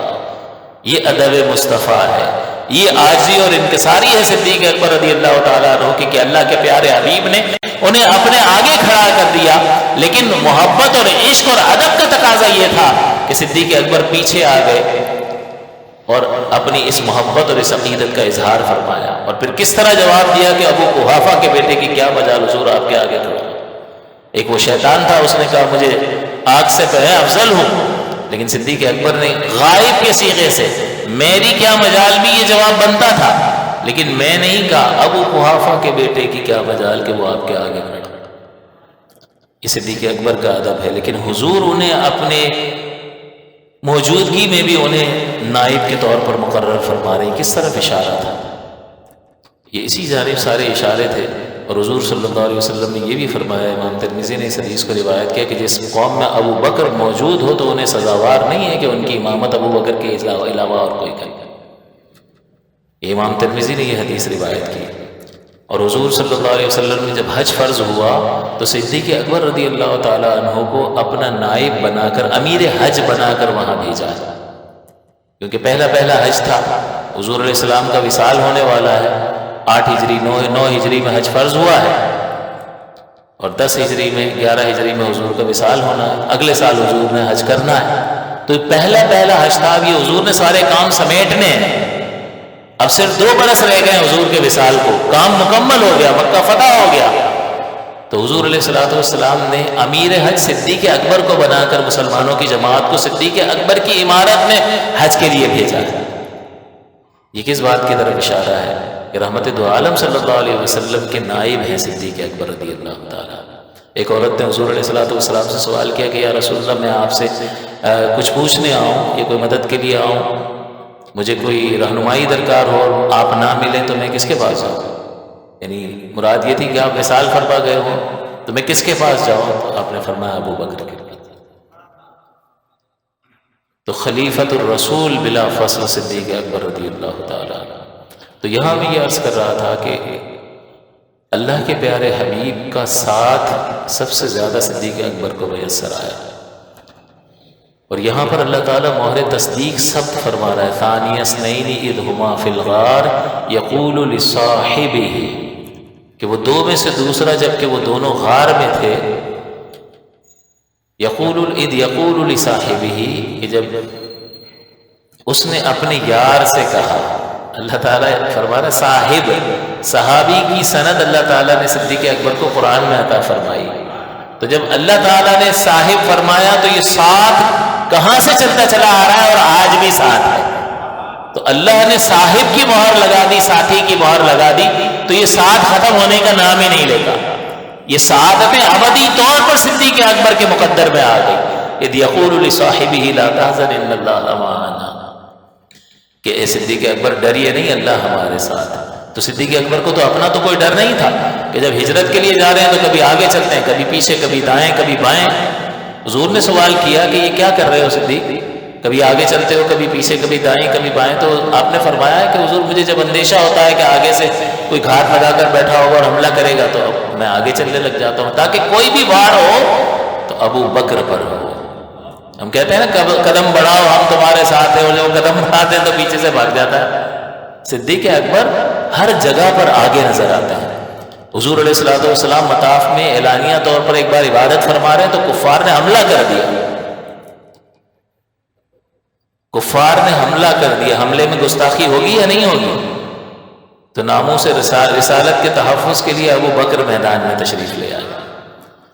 لوگوں نے ایک کافر نے ایک چادر ڈالی اور اتنا بل دیا حضور علیہ الصلوۃ والسلام کی مبارک گردن پر کہ چہرہ انور سرخ ہو گیا، کیونکہ وہ خون جو ہے وہ اس چہرے پر اتر آیا تھا. صدیق اکبر رضی اللہ تعالیٰ عنہ فوراً جو ہے بیچ میں آیا اور کہا تم ایسے شخص کو مارتے ہو اور حملہ کرتے ہو کہ جو یہ کہتا ہے کہ اللہ کے سوا کوئی لائق عبادت نہیں ہے، اور وہ واضح اور روشن نشانیاں لے کر تمہارے پاس آیا ہے، تم اس کو مارتے. اور اس سے صدیق اکبر نے زوردار دھکا دیا، وہ دور جا کر گرا. بس یہ اس کا گرنا تھا. تو صدیق حضور کو تو لوگوں نے ان کی طرف تو توجہ نہیں کی، صدیق اکبر کی طرف آ گئے اور ان کو بہت بری طرح سے مارنا شروع کر دیا، حتیٰ کہ اتنا خون بہا ہے، چہرے پر بہت زیادہ زخم آئے، سر پر بہت زیادہ زخم آئے، اور اس کے بعد آپ بے ہوش ہو گئے. بندہ تھوڑی بہت مار کھا جاتا ہے تو گھر والے بھی کہتے ہیں اب تیری عقل ٹھکانے آ گئی نا، اب انسان بن گھر میں بیٹھا کر، اب یہ جلسوں اور ریلیوں میں مت جایا کر. لیکن صدیق اکبر کو جب ہوش آتا ہے تو صدیق اکبر نے پہلا سوال یہی کیا کہ حضور خیریت سے، کیونکہ وہ واقعہ تو یہی تھا نا کہ حضور پر حملہ آور ہوئے تھے. تو ہوش جیسے ہی آتا ہے کوئی درد کوئی تکلیف کسی چیز کا احساس نہیں ہے. حالانکہ انسان بے ہوش آسانی سے ہوتا ہے کیا؟ اچھی خاصی جب مار لگتی ہے اور کسی نازک مقام پر اگر لگ جائے ڈنڈا تب انسان جو ہے اس کے اوسان خطا ہو جاتے ہیں، موت بھی واقع ہو سکتی ہے. اگر سر پر کوئی سخت ڈنڈا سخت کوئی چیز لگ جائے تو پھر انسان کا سر چکرا جاتا ہے. تو اتنی تکلیف اور اذیت برداشت کرنے کے باوجود جب ہوش آ رہا ہے تو صدیق کو اپنی جان کی پرواہ نہیں ہے. حضور کیسے ہیں؟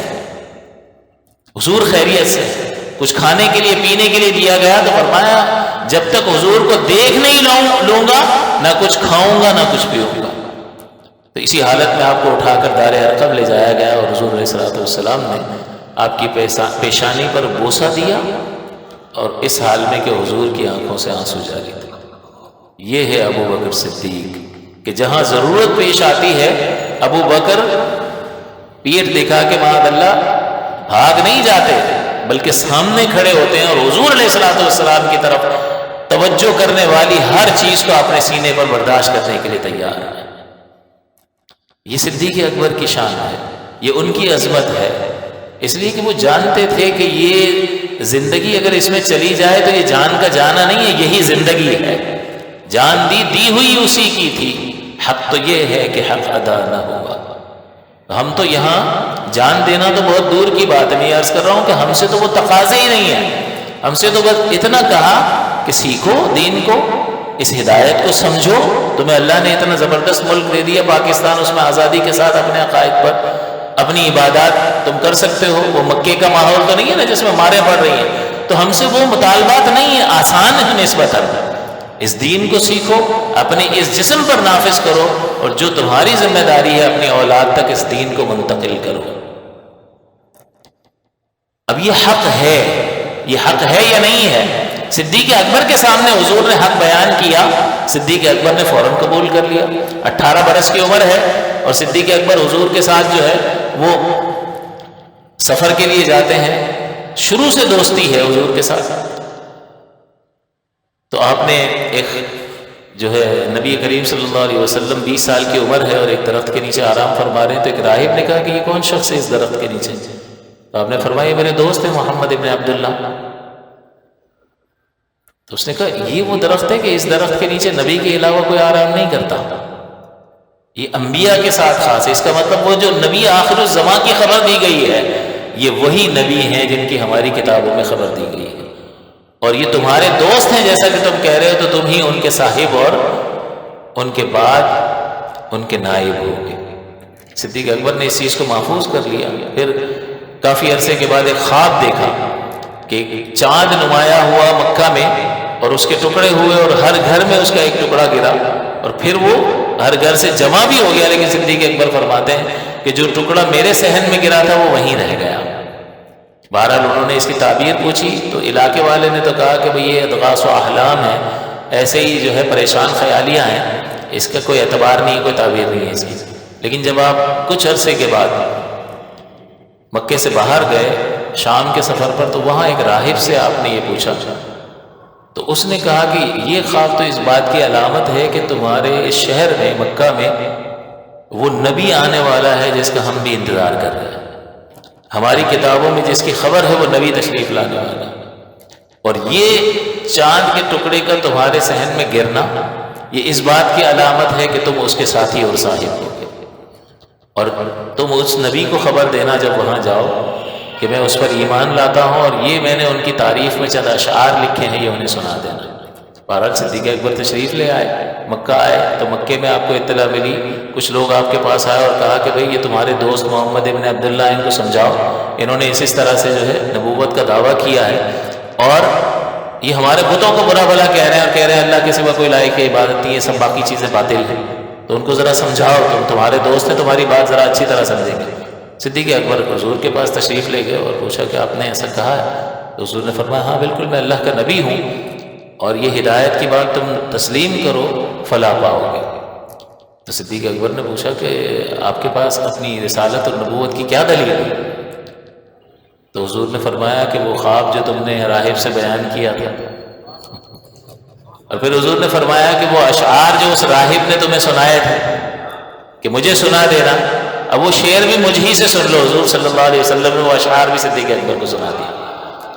یہ کافی دلیل تھی، اور جیسے یہ دلیل ظاہر ہو صدیق اکبر رضی اللہ تعالیٰ عنہ نے اسلام قبول کر لیا۔ کفار تو معجزے دیکھتے تھے اور کہتے تھے یہ جادو ہے اور فلاں ہے اور فلاں ہے، چنی ہے چنا ہے۔ ابو جہل کے ہاتھ میں کنکریاں کلمہ پڑتی ہیں پھر بھی وہ ایمان نہیں لاتا، چاند دو ٹکڑے کر کے دکھا دیا پھر بھی ایمان نہیں لاتا۔ تو حضور علیہ السلام نے فرمایا کہ میں نے جس کو بھی اسلام کی دعوت دی اس نے کچھ نہ کچھ تردد کیا سوائے ابو بکر کے، اور اسی طرح سے وہ صدیق اکبر نے جب ایمان قبول کیا، اسلام قبول کیا، تو آپ کے پاس جو اس وقت کیش پڑا ہوا تھا وہ سارا کا سارا حضور کی خدمت میں پیش کیا، اور اس کے علاوہ جہاں جہاں مال کی ضرورت پیش آئی ہر وقت صدیق اکبر نے مال پیش کیا۔ اور غزوہ تبوک کا واقعہ آپ کو معلوم ہے کہ سارا کا سارا گھر کا سامان، اور جب سوال کیا تو فرماتے ہیں ابقیت لہم اللہ ورسولہ، اللہ اور اس کا رسول چھوڑ آیا ہوں۔ پہلے بھی جمعے میں بھی عرض کیا تھا کہ صرف یہ نہیں کہ اللہ چھوڑ آیا ہوں، ان کے لیے اللہ کافی ہے۔ ابقیت لہم اللہ ورسولہ، کہ گھر والوں کے لیے اللہ اور اس کا رسول چھوڑ آیا۔ تو یہ تو صدیق اکبر کا عقیدہ ہے، اللہ اور اس کا رسول، اللہ اور اس کا رسول چھوڑ آیا۔ تو اس طرح کی مالی قربانیاں صدیق اکبر رضی اللہ تعالیٰ عنہ نے دی، تو اللہ تعالیٰ یہاں پر صدیق اکبر کو ثانی اثنین فرما رہا ہے، دو میں سے دوسرا، تو ہر مقام پر حضور علیہ السلام کے ساتھ نظر آ رہے ہیں، پہلے نبی کریم ہیں اور دو میں سے دوسرے ہر جگہ صدیق اکبر نظر آ رہے ہیں۔ اسی طرح سے صحابیت کی مہر اللہ نے لگائی، اذ یقول لصاحبہ، تو علماء نے یہ بھی فرمایا کہ صدیق اکبر کا صحابی ہونا قرآن سے ثابت ہے، لہٰذا اس صحابیت کا کوئی انکار نہیں کر سکتا کیونکہ قرآن کی آیت پاک سے ثابت ہے۔ اور اللہ تعالیٰ فرماتا ہے ان اللہ تحزن ان اللہ معنا، صدیق اکبر کو اپنی جان کی پرواہ نہیں تھی، بلکہ وہ سانپ کے بل میں اپنا پیر رکھ دیا، انگوٹھا رکھ دیا، وہ ڈس رہا ہے اور اس کو برداشت کر رہے ہیں، حضور کو تکلیف نہیں ہونی چاہیے۔ یہاں پر انہوں نے اپنی جان قربان کر دی، اور حضرت علی نے ایک موقع پر اپنی نماز قربان کر دی تھی، ایک سفر سے واپسی پر، غزوے سے واپسی پر ایک جگہ پر رکے، حضرت حضور علیہ السلام نے عصر کی نماز پڑھ لی تھی، حضرت علی نے ابھی نہیں پڑھی تھی، اور حضور علیہ السلام حضرت علی کی گود میں آرام فرما رہے سر رکھ کر۔ اب یہاں یہ سورج نیچے جا رہا ہے، اب کریں کیا؟ علی اور نماز اور قضا، یہ تو ہم ہیں جنہیں پرواہ نہیں ہے اللہ کے حکم کی، علی اور نماز قضا۔ حضرت علی جو ہے وہ پریشان ہو گئے کہ اب میں کروں کیا، ایک طرف نماز ہے اور دوسری طرف حضور علیہ السلام کا آرام ہے، آپ کا ادب ہے، میں کیا کروں؟ بہرحال حضور کو جگایا نہیں حضرت علی نے، اور سورج غروب ہو گیا۔ جب غروب ہوا تو رونا شروع کر دیا۔ ہمیں کبھی رونا آیا؟ کبھی نماز قضا ہو گئی ہو تو کبھی دل پہ کوئی گرانی گزری ہو، 5000 کا نوٹ گم ہو جائے گا نا تو ایک ہفتے تک اتنا سا منہ نکل آئے گا۔ یہ کروڑوں سے بھی مہنگی ہے ایک نماز، اور اسی شخص کو ہمارے مفتی صاحب ایک مثال دیا کرتے ہیں کہ اگر کہہ دیا جائے نا کہ بھائی ہر نماز کے 5000 ملیں گے، یا چلو ایک ہی 1000، تو 5 نمازوں کے 5000، تو روز کے 5,000 تو مہینے کے 1.5 لاکھ روپے، کوئی کام کرنے کی ضرورت ہی نہیں ہے۔ مسجدوں میں جگہ نہیں ملے گی، سڑکوں پر جس طرح عید کی نمازوں میں سڑکوں پر دریاں بچھتی ہیں، اس طرح سے سڑکوں پر دریاں بچھیں گی۔ تو یہ 1,000 روپے کے لیے آنے کے لیے تیار ہے۔ ویسے ماں کہے کہ بیٹا ابھی تیرے امتحان کے دن ہیں، امتحان تو ابھی دے، پڑھائی پہ دھیان دے، نماز بعد میں اکٹھی قضا کر کے پڑھ لینا۔ ماں سے گارنٹی لے لو، ابا سے گارنٹی لے لو کہ امتحان کے ختم ہونے تک میں زندہ رہوں گا۔ تو یہ تو ہماری حالت ہے کہ پیسہ اگر مل جائے تو مسجدیں بھر جائیں، اور نہ ملے تو حال ہی الگ ہے۔ تو یہاں اللہ تعالیٰ نے نبی کریم صلی اللہ علیہ وسلم پر جو ان کے دین پر صدیق اکبر نے جو مال خرچ کیا ہے، حضور فرماتے ہیں کہ جتنا ابو بکر کے مال نے مجھے فائدہ پہنچایا کسی کے مال میں نہیں پہنچایا۔ اور روایتوں میں آتا ہے کہ حضور علیہ الصلوۃ والسلام صدیق اکبر کے مال میں اس طرح تصرف فرماتے تھے، ایسے خرچ کرتے تھے جیسے اپنے مال کو خرچ کر رہے ہیں۔ یہ حضور کی جانب سے صدیق اکبر کے لیے اپنائیت کا اظہار ہے کہ صدیق اکبر کے مال میں اس طرح تصرف کرتے تھے جیسے اپنے مال میں تصرف کر رہے ہیں۔ اور جب فتح مکہ کا موقع آیا، 8 ہجری میں مکہ فتح مکہ ہوا، اور صدیق اکبر جو ہے اپنے والد کو لے کر حضور کی بارگاہ میں ابو قحافہ کو، بہت بوڑھے ہو چکے تھے آپ کے والد، ابھی ایمان نہیں لائے تھے، تو حضور علیہ السلام نے آپ کے والد کے سینے پر ہاتھ رکھا تو اس سے دل کی دنیا تبدیل ہو گئی اور وہ ایمان لے آئے۔ اور پھر ان کی کمزوری کو دیکھ کر حضور علیہ السلام نے فرمایا کہ ابو بکر ہمیں کہہ دیا ہوتا ہم آ جاتے، انہیں کیوں تکلیف دی۔ تو حضور صدیق اکبر رضی اللہ تعالیٰ عنہ نے عرض کیا یا رسول اللہ آپ کے پاس تو انہی کا آنا مناسب تھا، آپ کہاں تشریف لاتے، انہی کا آنا مناسب تھا۔ تو حضور نے کیا جواب دیا کہ ہمیں ان کے بیٹے کے احسانات یاد ہیں، ابو بکر کے احسانات یاد ہیں۔ حضور نے فرمایا کہ میں نے ہر ایک کے احسانات کا بدلہ دنیا میں چکا دیا سوائے ابو بکر کے احسان کے۔ ابو بکر کے احسانات کا بدلہ تو اللہ تعالیٰ اسے میدان محشر ہی میں عطا فرمائے گا۔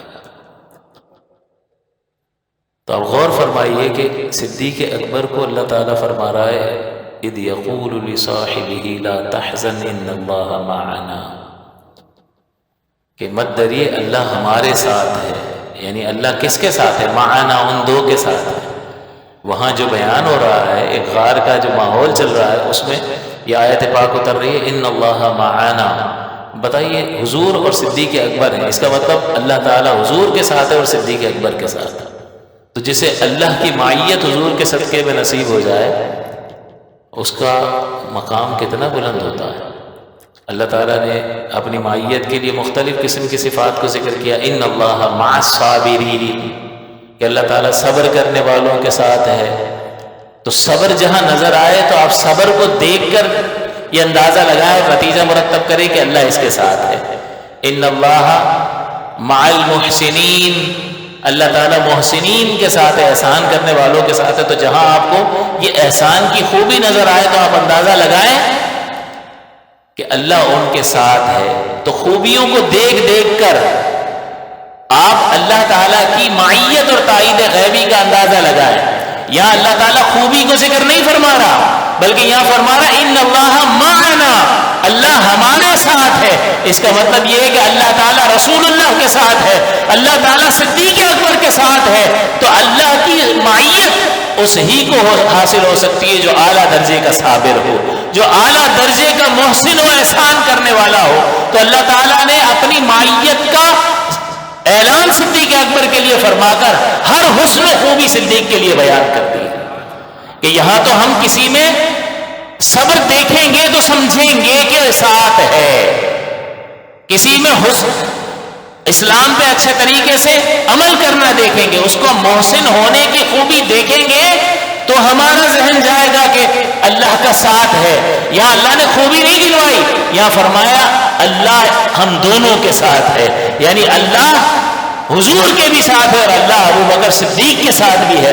تو جس کمال کی وجہ سے اللہ کی معیت میسر آتی ہے اور ہم اس کمال کو دیکھ کر اللہ کے ساتھ ہونے کا اندازہ لگاتے ہیں۔ اللہ تعالیٰ نے یہاں خوبی کا ذکر نہیں فرمایا بلکہ فرمایا اللہ ان کے ساتھ ہے۔ اس کا مطلب یہ ہے کہ ہر کمال صدیق کی ذات میں موجود ہے، ہر وصف صدیق کی ذات میں موجود ہے کہ جو اللہ تعالیٰ کی تائید غیبی اور اللہ تعالیٰ کے ساتھ کا متقاضی ہے، کیونکہ بغیر کمال کے ساتھ حاصل ہو سکتا ہے؟ نہیں حاصل ہو سکتا۔ تو جہاں اللہ تعالیٰ فرمائے ان اللہ معنا فرما رہا ہے، اپنے ساتھ کا اعلان فرما رہا ہے، اس کا مطلب یہ ہے کہ جس کے ساتھ اللہ تعالیٰ ہے اس میں ہر کمال اور خوبی کا اعلان فرما رہا ہے۔ اور کیوں نہ ہو کہ آپ غور فرمائیے کہ جب کفار نے، صدیق وہ ہے کہ اگر مجھ پر اعتراض ہو تو اپنا دفاع میں خود کرتا ہوں، آپ پر کوئی اعتراض کرے گا تو اپنا دفاع آپ خود کریں گے، لیکن اللہ کے پیارے حبیب وہ ہیں کہ اگر اللہ کے حبیب کو کوئی کچھ کہتا ہے تو اللہ تعالیٰ خود جواب دیتا ہے۔ حضور پر کچھ عرصے کے لیے وحی آنا بند ہو گئی، بس آخری بات کر کے اپنی گفتگو ختم کروں گا، کہ کچھ عرصے تک وحی آنا بند کا سلسلہ موقوف ہو گیا، تو کفار نے کہا وَدَّعَكَ رَبُّهُ وَقَلَا، کہ محمد کو اس کے رب نے چھوڑ دیا اور وہ اس سے ناراض ہو گیا، کیونکہ اب تو وہ ایسی کوئی بات بتاتے نہیں ہیں، تو وحی آئے گی تو حضور بتائیں گے کہ مجھ پر قرآن اترا ہے۔ تو کچھ عرصے کے لیے سلسلہ موقوف ہوا تو کفار نے اعتراض کرنا اور طعنہ دینا شروع کر دیا، تو حضور نے جواب نہیں دیا بلکہ اللہ نے جواب دیا، ما والضحى واللیل اذا سجا ما ودعک ربک وما قلی، اے روشن چہرے والے، والضحى واللیل اذا سجا، اعلیٰ حضرت نے اس کا یہ ترجمہ کیا۔ والضحى کا مطلب یہ دہا چاشت کے وقت تو کہتے ہیں خوب دن روشن ہو جاتا ہے نا، تو اگر روشنی دیکھنی ہے تو دن کو کہاں اور سورج کو اور چاند کو کہاں دیکھتے ہو؟ روشنی کی اصل چہرہ مصطفیٰ کو دیکھو۔ والضحى، اللہ تعالیٰ تعریف فرما رہا ہے والضحى، اے 14ویں کے چاند کے چہرے والے، اے حسین چہرے والے، اے روشن چہرے والے، واللیل والضحى واللیل، اور حضور کی زلفوں کا ترجمہ اعلیٰ حضرت نے فرمایا، ما ودعک ربک وما قلی، نہ آپ کے رب نے آپ کو چھوڑا ہے نہ آپ سے ناراض ہوا ہے، وللآخرۃ خیر لک من الاولی، اور آپ کی شان تو یہ ہے کہ ہر آنے والی گھڑی آپ کے لیے ہر گزری ہوئی گھڑی سے بہتر ہے، وَلَسَوْفَ يُعْطِيكَ رَبُّكَ فَتَرْضَىٰ، اور ان قریب آپ کا رب آپ کو اتنا عطا فرمائے گا کہ آپ راضی ہو جائیں گے۔ تو ہر لمحہ ترقی ہو رہی ہے، کافر اعتراض کر رہا ہے، حضور جواب نہیں دے رہے، اللہ تعالیٰ جواب دے رہا ہے حضور کی طرف سے، اور حضور کے مقام بلند کو ذکر فرما رہا ہے۔ اور میرے اور آپ کے آقا کا کرم کیسا ہے کہ جب یہ سنا وَلَسَوْفَ يُعْطِيكَ رَبُّكَ فَتَرْضَىٰ، تو فرمایا وَإِذًا لَا أَرْضَىٰ وَوَاحِدٌ مِّنْ أُمَّتِي فِي النَّارِ، کہ اگر اللہ نے فرمایا ہے اور بات تو یوں ہی ہے تو پھر میں اس وقت تک اپنی رضا کا اعلان نہیں کروں گا جب تک میرا ایک بھی امتی جہنم میں ہوگا۔ حضور تو اللہ سے راضی ہی راضی ہیں، حضور اللہ سے کبھی ناراض تو نہیں ہو سکتے، تو اس لیے فرمایا میں اپنی رضا کا اعلان نہیں کروں گا۔ اللہ تعالیٰ دیتا جائے گا، آپ خوش ہیں، میں اعلان ہی نہیں کروں گا، اور عطا فرمائے گا، آپ خوش ہیں، میں اعلان ہی نہیں کروں گا جب تک میرا ہر ایک امتی جہنم سے نہ نکل جائے۔ اذن لا ارضى وواحد من امتی فی النار، جب تو ایسا ہے تو میں اس وقت تک اپنی رضا کا اعلان ہی نہیں کروں گا جب تک میرا ایک امتی بھی جہنم۔ یہ وہ نبی رحمت ہیں کہ اللہ ان کے مقام بلند کو اور اپنی کمال عطاؤں کا ذکر پیارے مصطفیٰ کے لیے فرما رہا ہو تو وہ اپنے امتی کو بھولتے نہیں ہیں۔ وہ خدا کے نور کو دیکھ کر بھی جہان والوں میں آ گئے۔ کوئی اچھے علاقے میں شفٹ ہو جائے تو پرانے علاقے والوں کو یاد بھی نہیں کرتا، ڈیفینس میں چلا گیا تو مدینہ مسجد کے پاس اب کہاں کیا کام ہے، نئی گیدرنگ، نئے دوست، سارے سیٹ وہاں پر رہتے ہیں، وہ یہاں کا کیا کرنے آئے گا پرانے دوستوں کے پاس۔ لیکن حضور کہاں گئے ہیں؟ معراج، کس کے پاس گئے ہیں؟ لامکاں، اللہ کی بارگاہ میں، جس سے بڑھ کر کوئی ذات نہیں ہے، جس کے دیدار سے بڑھ کر کوئی نعمت نہیں ہے، وہ چھوڑ کر وہ خدا کو کے نور کو دیکھ کر بھی جہان والوں میں آ گئے۔ اب انسان سوچتا ہے امتی کہ کمال کیا تھا؟ سر عرش جانا کمال ہے کہ وہاں سے آنا کمال ہے، کہ اس محبوب کی بارگاہ کو چھوڑ کر آنا واپس، کتنا بارے گرا ہوگا حضور کی طبیعت پر، لیکن تشریف لا رہے ہیں امتیوں کے لیے، ان کی ہدایت کرنے کے لیے یہاں تشریف لا رہے ہیں۔ تو میں اس چیز کو کمال سمجھوں کہ لامکاں میں جا کر اللہ کا دیدار کر لیا، یا اس کو کمال سمجھوں کہ اللہ کو چھوڑ کر ہمارے لیے، ہم گناہگاروں کے لیے یہاں تشریف؟ سر عرش جانا کمال ہے کہ وہاں سے آنا کمال ہے۔ اسی طرح سے صدیق اکبر رضی اللہ تعالیٰ عنہ نے جب حضرت بلال کو آزاد کروایا ہے تو کفار نے تانا دینا شروع کر دیا کہ بھائی کوئی احسان کیا ہوگا، اتنی قیمت کوئی اس غلام کی بنتی تھی؟ ایک سیاہ فام غلام ہی تو تھا نا، اس کی قیمت اتنی بنتی تھی۔ اس نے امیہ بن خلف جو آقا تھا، اس نے بھی کہا کہ ابو بکر تم نے بڑا گھاٹے کا سودا کیا ہے، اتنی قیمت اس کی کوئی بنتی ہے؟ تو صدیق اکبر نے فرمایا کہ بلال کی قیمت تم نہیں جانتے۔ اور حضور کی بارگاہ میں بلال کو لے کر گئے اور آپ نے فرمایا، عرض کیا یا رسول اللہ میں نے بلال کو خرید لیا۔ تو حضور نے فرمایا کہ ابو بکر اس نیکی میں ہمارا حصہ بھی شامل کر لو۔ تو صدیق اکبر نے عرض کیا یا رسول اللہ ابو بکر بھی آپ کا ہے، اس کا مال بھی آپ کا ہے، اور آپ گواہ ہو جائیے کہ میں نے بلال کو آزاد کر دیا۔ تو لوگوں نے، کافروں نے تانا دینا شروع کر دیا کہ کوئی احسان کیا ہوگا تبھی اتنی قیمت دے کر یہ احسان کا بدلہ چکایا ہے۔ تانا کون دے رہا ہے؟ کافر دے رہے ہیں، دفاع صدیق اکبر کو کرنا چاہیے، لیکن اللہ تعالیٰ دفاع فرما رہا سورۃ اللیل میں، وَسَيُجَنَّبُهَا الْأَتْقَى الَّذِي يُؤْتِي مَالَهُ يَتَزَكَّى، ان قریب جہنم سے بہت دور کر دیا جائے گا وہ سب سے بڑا متقی۔ وہ کون ہے؟ الَّذِي يُؤْتِي مَالَهُ يَتَزَكَّى، جو اپنے مال کو خرچ کرتا ہے تاکہ اس مال کی محبت سے خود کو پاک اور ستھرا کر لے۔ وَمَا لِأَحَدٍ عِندَهُ مِن نِعْمَةٍ تُجْزَىٰ، کافر کہہ رہے ہیں بلال نے کوئی احسان کیا ہوگا، اس کا بدلہ اتنی قیمت دے کر ابو بکر نے چکایا ہے۔ اللہ فرماتا ہے وَمَا لِأَحَدٍ عِندَهُ مِن نِعْمَةٍ تُجْزَىٰ، ابو بکر پر کسی کا کوئی احسان نہیں ہے جس کا بدلہ چکایا جا رہا ہے۔ تو بھئی ابو بکر یہ کیوں کر رہا ہے؟ والد نے بھی کہا تھا کہ بیٹا اتنے پیسے خرچ کر رہے ہو تو چلو کیا کرو، لیکن کوئی طاقتور غلام آزاد کیا کرو تاکہ کبھی مشکل آئے تو تمہارے کام تو آئے۔ یا نادیہ بنت نادیہ، ماں بیٹی کو آزاد کروا دیا، یہ عورتیں تمہارے کیا کریں گی؟ چھوٹی سی بچی کو آزاد کرایا، اس کی ماں کو، وہ تمہارے کیا کام آئے گی؟ ام عمیس کو آزاد کر دیا، عامر بن فہیرہ کو آزاد کر دیا، اور حضرت بلال کو آج یہ تمہارے کس کام آئیں گے؟ تو ایسے لوگوں کو آزاد کروایا کرو کہ جو تمہارے کام بھی آیا کرے۔ تو حضرت ابو بکر نے فرمایا ابا جان یہ میں فقط اللہ کی رضا کے لیے کرتا ہوں۔ لیکن یہاں پر جب کفار نے اعتراض کیا تو اللہ جواب دے رہا ہے وَمَا لِأَحَدٍ عِندَهُ مِن نِعْمَةٍ تُجْزَىٰ، کہ ان پر کسی کا کوئی احسان نہیں ہے جس کا بدلہ دیا جا رہا ہے۔ تو پھر ابو بکر یہ کیوں کر رہا ہے؟ ابو بکر خود کہے کہ اللہ کے لیے کر رہا ہوں، ابو بکر نے نہیں کہا، اللہ فرما رہا ہے إِلَّا ابْتِغَاءَ وَجْهِ رَبِّهِ الْأَعْلَىٰ، مگر یہ تو اپنے اعلیٰ ترین رب کی رضا کو حاصل کرنے کے لیے کر رہا ہے۔ بتائیے جس کے اخلاص پر اللہ رب العزت مہر لگا دے کہ یہ میرے لیے کر رہا ہے، اس کی عظمت کس قدر زیادہ ہوگی۔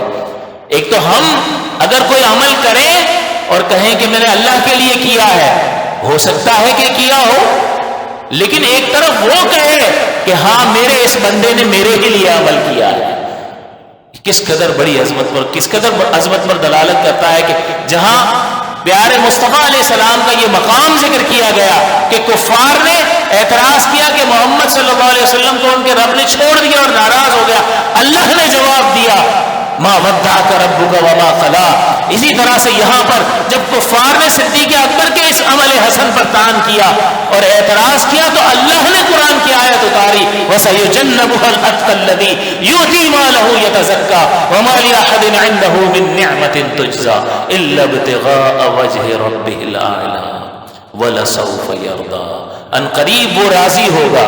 یہ یردا میں ہوا ضمیر اس کا فاعل ہے، ہوا کا مطلب ہے وہ، ان قریب وہ راضی ہوگا، اس سے اللہ بھی مراد ہو سکتا ہے اور اس سے صدیق اکبر کی طرف بھی یہ ضمیر جا سکتی ہے۔ تو اگر اللہ مراد لے کہ ان قریب وہ راضی ہوگا یعنی اللہ راضی ہوگا، تو اس کا مطلب یہ ہے کہ صدیق اکبر کے ان اعمال کے بدلے میں اللہ تعالیٰ اپنی رضا کا اعلان فرما رہا ہے۔ اب غور فرمائیے، اس سے بڑھ کر کوئی نعمت ہو سکتی ہے؟ رحمت دو عالم صلی اللہ علیہ وسلم نے صدیق اکبر کو عتیق کا لقب عطا کیا، میں نے جمعہ میں بھی ذکر کیا تھا۔ عتیق کس کو کہتے ہیں؟ جہنم کی آگ سے آزاد۔ حضور نے خود مخاطب کر کے فرمایا کہ ابو بکر تو جہنم کی آگ سے آزاد ہے۔ ایک بار عائشہ صدیقہ تشریف فرمائے روایت کرتی ہیں کہ ایک پردہ لگا ہوا تھا، پردے کے اس طرف میں بیٹھی تھی اور یہاں حضور علیہ السلام صحابہ کے ساتھ تشریف فرمائے اور صدیق اکبر تشریف لائے تو حضور نے فرمایا جس شخص کو جہنم کی آگ سے آزاد شخص کو دیکھنا ہو وہ ابو بکر کو دیکھ لے۔ تو یہ عتیق کا لقب حضور علیہ الصلوۃ والسلام کی بارگاہ سے عطا ہوا ہے۔ اور کون آزاد ہو سکتا ہے جہنم کی آگ سے؟ جسے اللہ تعالیٰ کی رضا حاصل ہو۔ وہ اللہ کی رضا کے مقام میں اگر دوزخ میں نہیں گیا تو جنت میں جائے گا، اور جنت اللہ کی رضا کا مقام ہے۔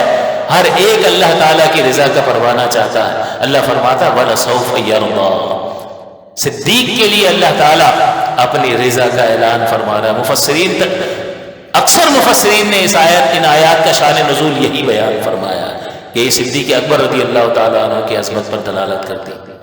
وَلَسَوْفَ يَرْضَىٰ، ان قریب وہ راضی ہوگا، یعنی اللہ راضی ہوگا۔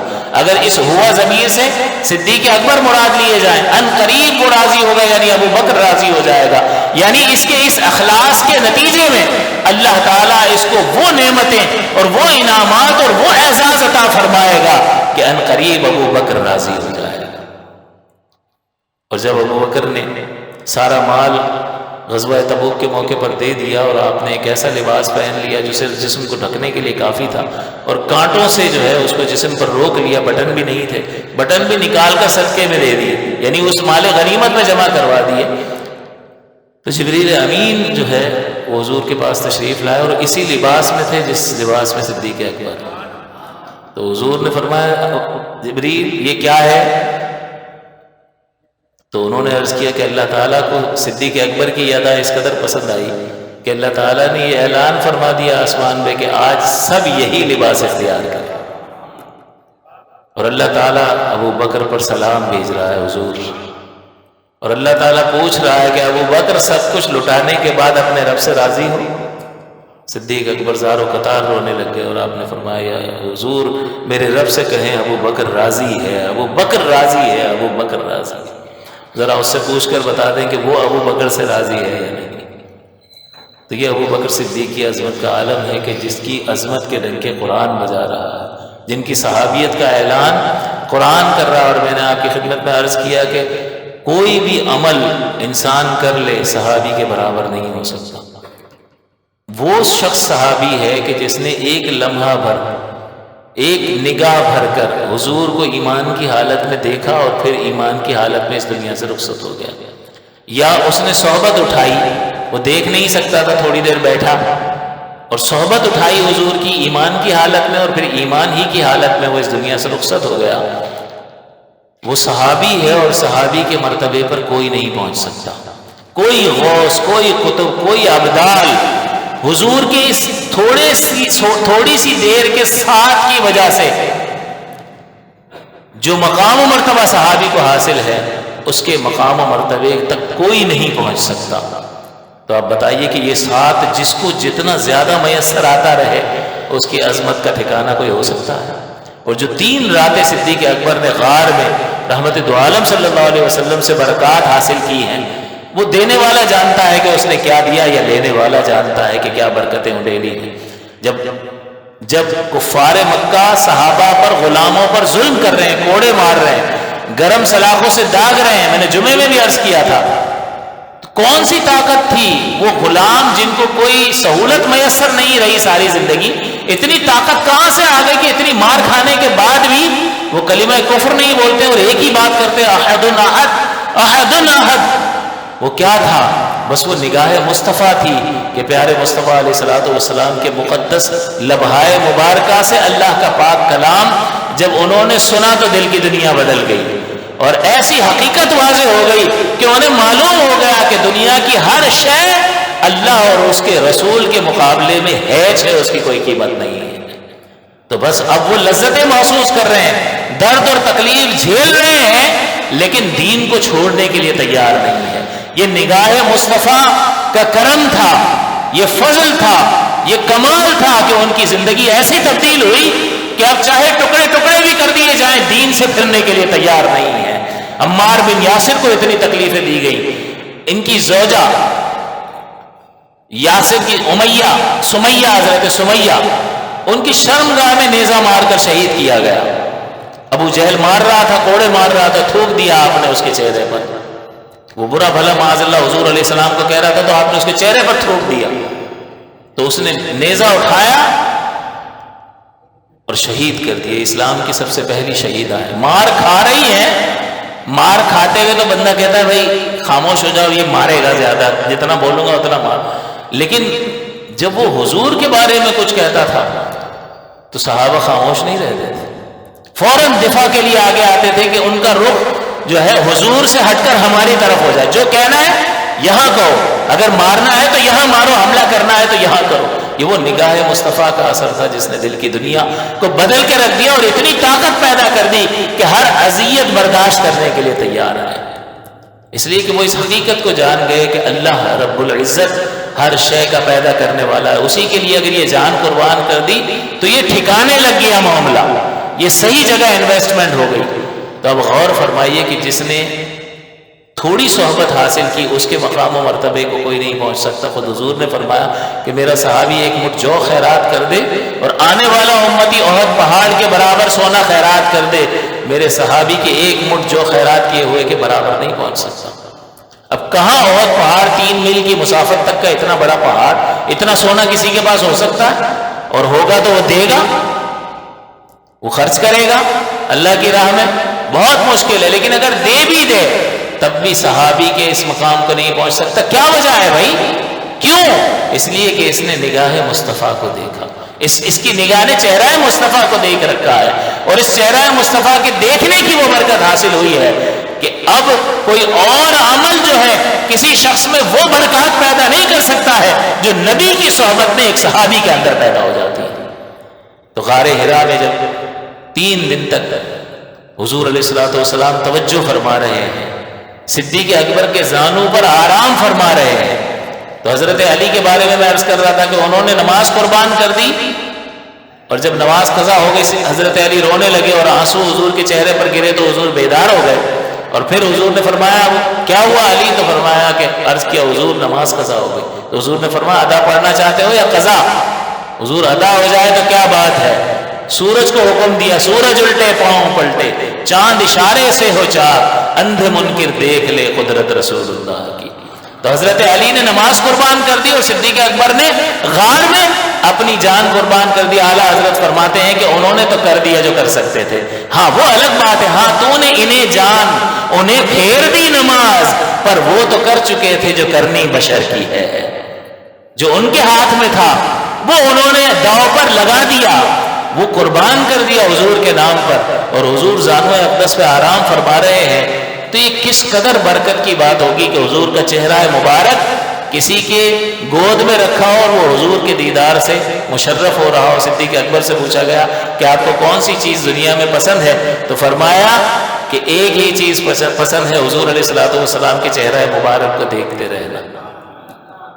عائشہ صدیقہ رضی اللہ تعالیٰ عنہ حضور سے پوچھتی ہیں کہ حضور یہ چاند کے یہ جتنے آسمان پہ ستارے ہیں، ان ستاروں کے برابر کس کی نہیں کیا ہے؟ تو حضور نے فوراً جواب دیا عمر کی.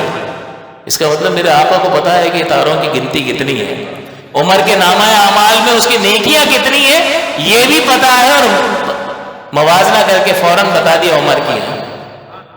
تو عائشہ صدیقہ فرماتی ہے مجھے تو یہ لگا کہ آپ میرے بابا جان صدیق اکبر کا نام لیں گے. تو حضور نے فرمایا ابو بکر تو وہ ہے کہ جس کی ایک وہ غار والی نیکی عمر کی ساری زندگی کی نیکیوں پر حاوی ہے. ابو بکر کی وہ نیکی ایسی ہے کہ جو عمر کی ساری زندگی کی تمام تر نیکیوں پر غالب ہے. ابو بکر بھی، حضرت عمر بھی کہتے رہتے تھے ابو بکر وہ غار والی نیکی مجھے دے دو. صدیق اکبر فرماتے تھے کہ وہی تو میرا سرمایہ ہے. تو یہ مقام و مرتبہ صدیق اکبر کو اس ساتھ کی وجہ سے، اس صحابیت کی وجہ سے، اور ایسے صحابی کہ والد بھی صحابی، بیٹا ابو بکر بھی صحابی، ان کے بیٹے عبداللہ اور عبد الرحمن بھی صحابی، اور ان کے پوتے بھی صحابی. باقی جتنے صحابہ گزرے ہیں والد صحابی نہیں ہیں، خود ہیں اولاد ہو گئی، یا والد ہو گئے خود ہو گئے. لیکن اس طرح کا یہ سلسلہ کہ باپ بھی صحابی، خود بھی صحابی، بیٹے بھی صحابی، اور ان کی اولاد بھی صحابی، یعنی حضور کی صحبت کا شرف جو ہے باپ سے لے کر پوتوں تک، ان نسلوں تک منتقل ہو گیا، اور ہر ایک حضور علیہ الصلوۃ والسلام کی شرف صحابیت سے مشرف ہو، اور وہ اعزاز پا گیا کہ پھر آنے والے کسی امتی کو اعزاز حاصل نہیں ہو سکتا. لہٰذا صدیق اکبر رضی اللہ تعالیٰ عنہ ہی کو یہ اعزاز حاصل ہے کہ حضور علیہ الصلوۃ والسلام نے اپنی بیماری کے ایام میں صدیق اکبر کو اپنے مصلی پر کھڑا فرمایا کہ صدیق اکبر امامت کریں گے. یہ بھی اس بات کی دلیل تھی کہ میرے بعد اگر کوئی خلیفہ ہوگا تو ابو بکر ہوگا. اسی لیے خلیفۃ الرسول بلا فصل، قرآن کو جمع کرنے کا صحرا ابتداء آپ کے سر ہے کہ حضرت عمر نے مشورہ دیا تو آپ نے پہلے کہا کہ بھئی جو کام حضور نے نہیں کیا میں کیسے کر سکتا ہوں. پھر وہ بارہا ذکر کرتے رہے تو اللہ تعالیٰ نے صدیق اکبر فرماتے ہیں اس معاملے میں میرے سینے کو کھول دیا اور پھر میں اس کام میں لگ گیا. تو قرآن کو جمع کرنے کے سلسلے میں بھی ابتدا جو ہے وہ صدیق اکبر نے فرمائی اور پہلا نسخہ تیار کر کے اپنے پاس رکھ لیا. اور اس کے بعد حضرت عثمان کے دور میں یہ باقاعدہ اس کی دوبارہ جمع کیا گیا، گواہیوں کے ساتھ جمع کیا گیا اور پھر اس کو اس نسخے سے ملایا گیا اور پھر تمام بلاد میں یہ نسخے تقسیم کر دیے گئے جو آج ہمارے پاس موجود ہے. اسی طرح سے حضور صلی اللہ علیہ وسلم کے وصال کے بعد جو فتنے اٹھے ہیں، مسلمہ کذاب اور منکرین زکوٰۃ کے خلاف جہاد کا فیصلہ صدیق اکبر نے کیا. اور دوسرا جھوٹے مدعیان نبوت، ان کے خلاف بھی تلوار اٹھانے والے صدیق اکبر تھے. تو جہاں جہاں بھی اسلام کو ضرورت پڑی ہے وہاں صدیق اکبر آپ کو پہلے نمبر پر اول صف میں نظر آتے ہیں. اور جب حضور علیہ الصلوۃ والسلام کا وصال ہوا تو آپ غور فرمائیے کہ حضور کی جدائی یہ کتنی گراں ہوگی صحابہ پر. تو صحابہ بہت زیادہ غمگین تھے. اور حضرت عمر کا حال یہ تھا کہ حضرت عمر کو جب اطلاع دی گئی تو تلوار نکال کے خبردار اگر کسی نے مجھ سے یہ کہا کہ حضور وصال فرما گئے تو میں اس کی گردن اڑا دوں گا. تو اس وقت سب سے زیادہ غم کس کو تھا؟ جو سب سے زیادہ قریبی ساتھی صدیق اکبر. لیکن صدیق اکبر ہر جگہ پر نائب رسول کی حیثیت سے موجود رہے ہیں، ہر جگہ دین کو سنبھالا اور سہارا دیا ہے. کہ جب حضور علیہ الصلوۃ والسلام یہ صلح حدیبیہ کے موقع پر جب عمرہ کرنے کے لیے آئے تو حضور علیہ السلام کو خواب میں دکھایا گیا تھا کہ حضور طواف فرما رہے ہیں. تو حضور نے کہا کہ ہم عمرے کے لیے چلتے ہیں، ہم طواف کریں گے. اور کفار نے روک لیا اور یہ صلح حدیبیہ بڑی سخت شرائط پر یہ صلح حدیبیہ ہوا. تو حضرت عمر کو بڑی پریشانی اور دیگر صحابہ کو بڑی پریشانی ہوئی کہ ہم حق پر نہیں ہیں. کہ یار ہم حق پر ہیں تو پھر اتنی سخت شرطیں کفار کی کیوں مانی ہیں؟ ہم نے مقابلہ کر کے گھس جاتے ہیں مکے میں، ہم نہیں مانتے ان کی شرطیں. تو حضور سے سوالات کیے کہ حضور کیا ہم حق پر نہیں ہیں؟ بالکل حق پر ہیں. کیا آپ اللہ کے رسول نہیں ہیں سچے؟ بالکل میں اللہ کا سچا رسول ہوں. کیا آپ نے نہیں فرمایا تھا کہ ہم طواف کریں گے؟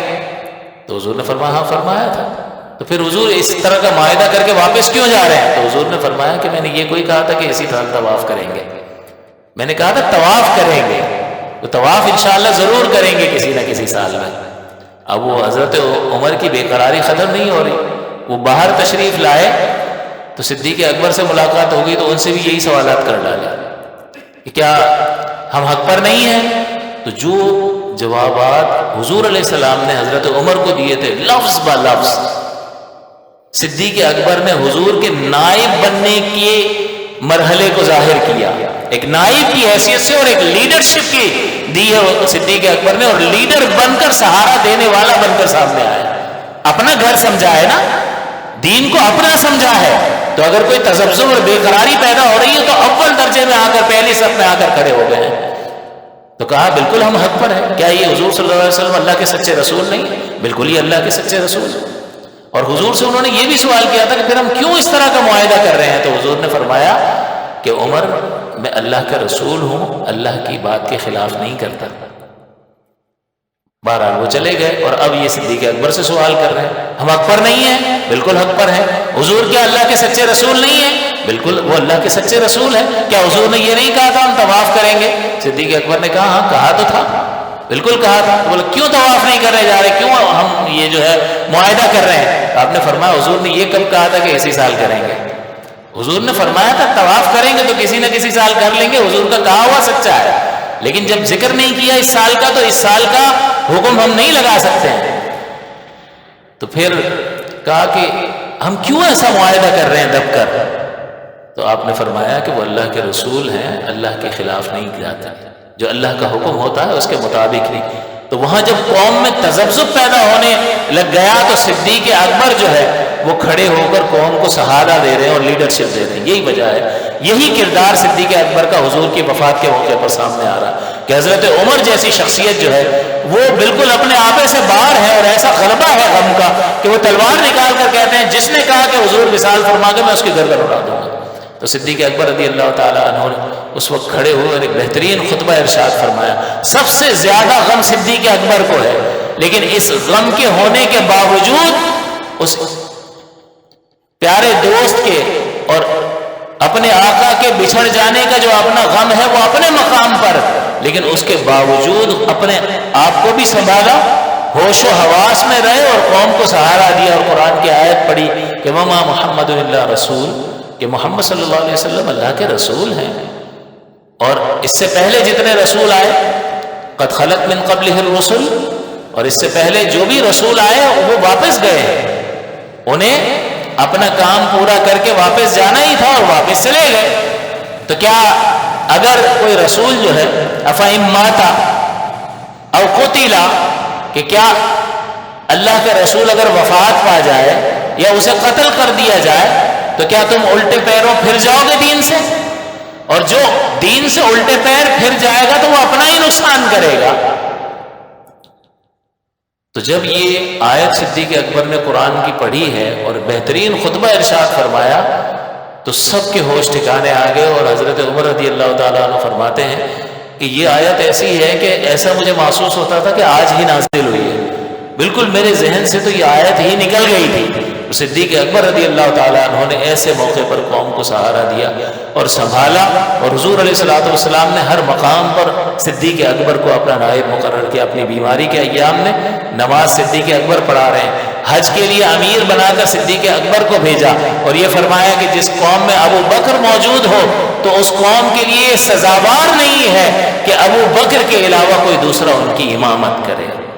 تو یہ تمام اشارے اور واضح دلالتیں موجود تھی جس کی بنا پر صحابہ کرام نے متفق طور پر اتفاق کرتے ہوئے صدیق اکبر رضی اللہ تعالیٰ عنہ کو خلیفہ منتخب کیا، اور آپ نے بڑے حسن و خوبی کے ساتھ اس فریضے کو سر انجام دیا، اور 63 برس کی عمر میں آپ اس دنیا فانی سے رخصت ہوئے، اور حضور علیہ الصلوۃ والسلام کے پہلو میں اللہ تعالیٰ نے آپ کے اس عمل کی، اس دین کو کے ساتھ دینے کی اتنی قدر فرمائی کہ اپنے پیارے حبیب صلی اللہ علیہ وسلم کے پہلو میں آپ کو آرام کرنے کی جگہ عطا فرمائی، اور یہ ساتھ جو ہے قیامت تک چلتا رہے گا، اور قیامت کے بعد بھی انشاءاللہ العزیز یہ ساتھ برقرار رہے گا۔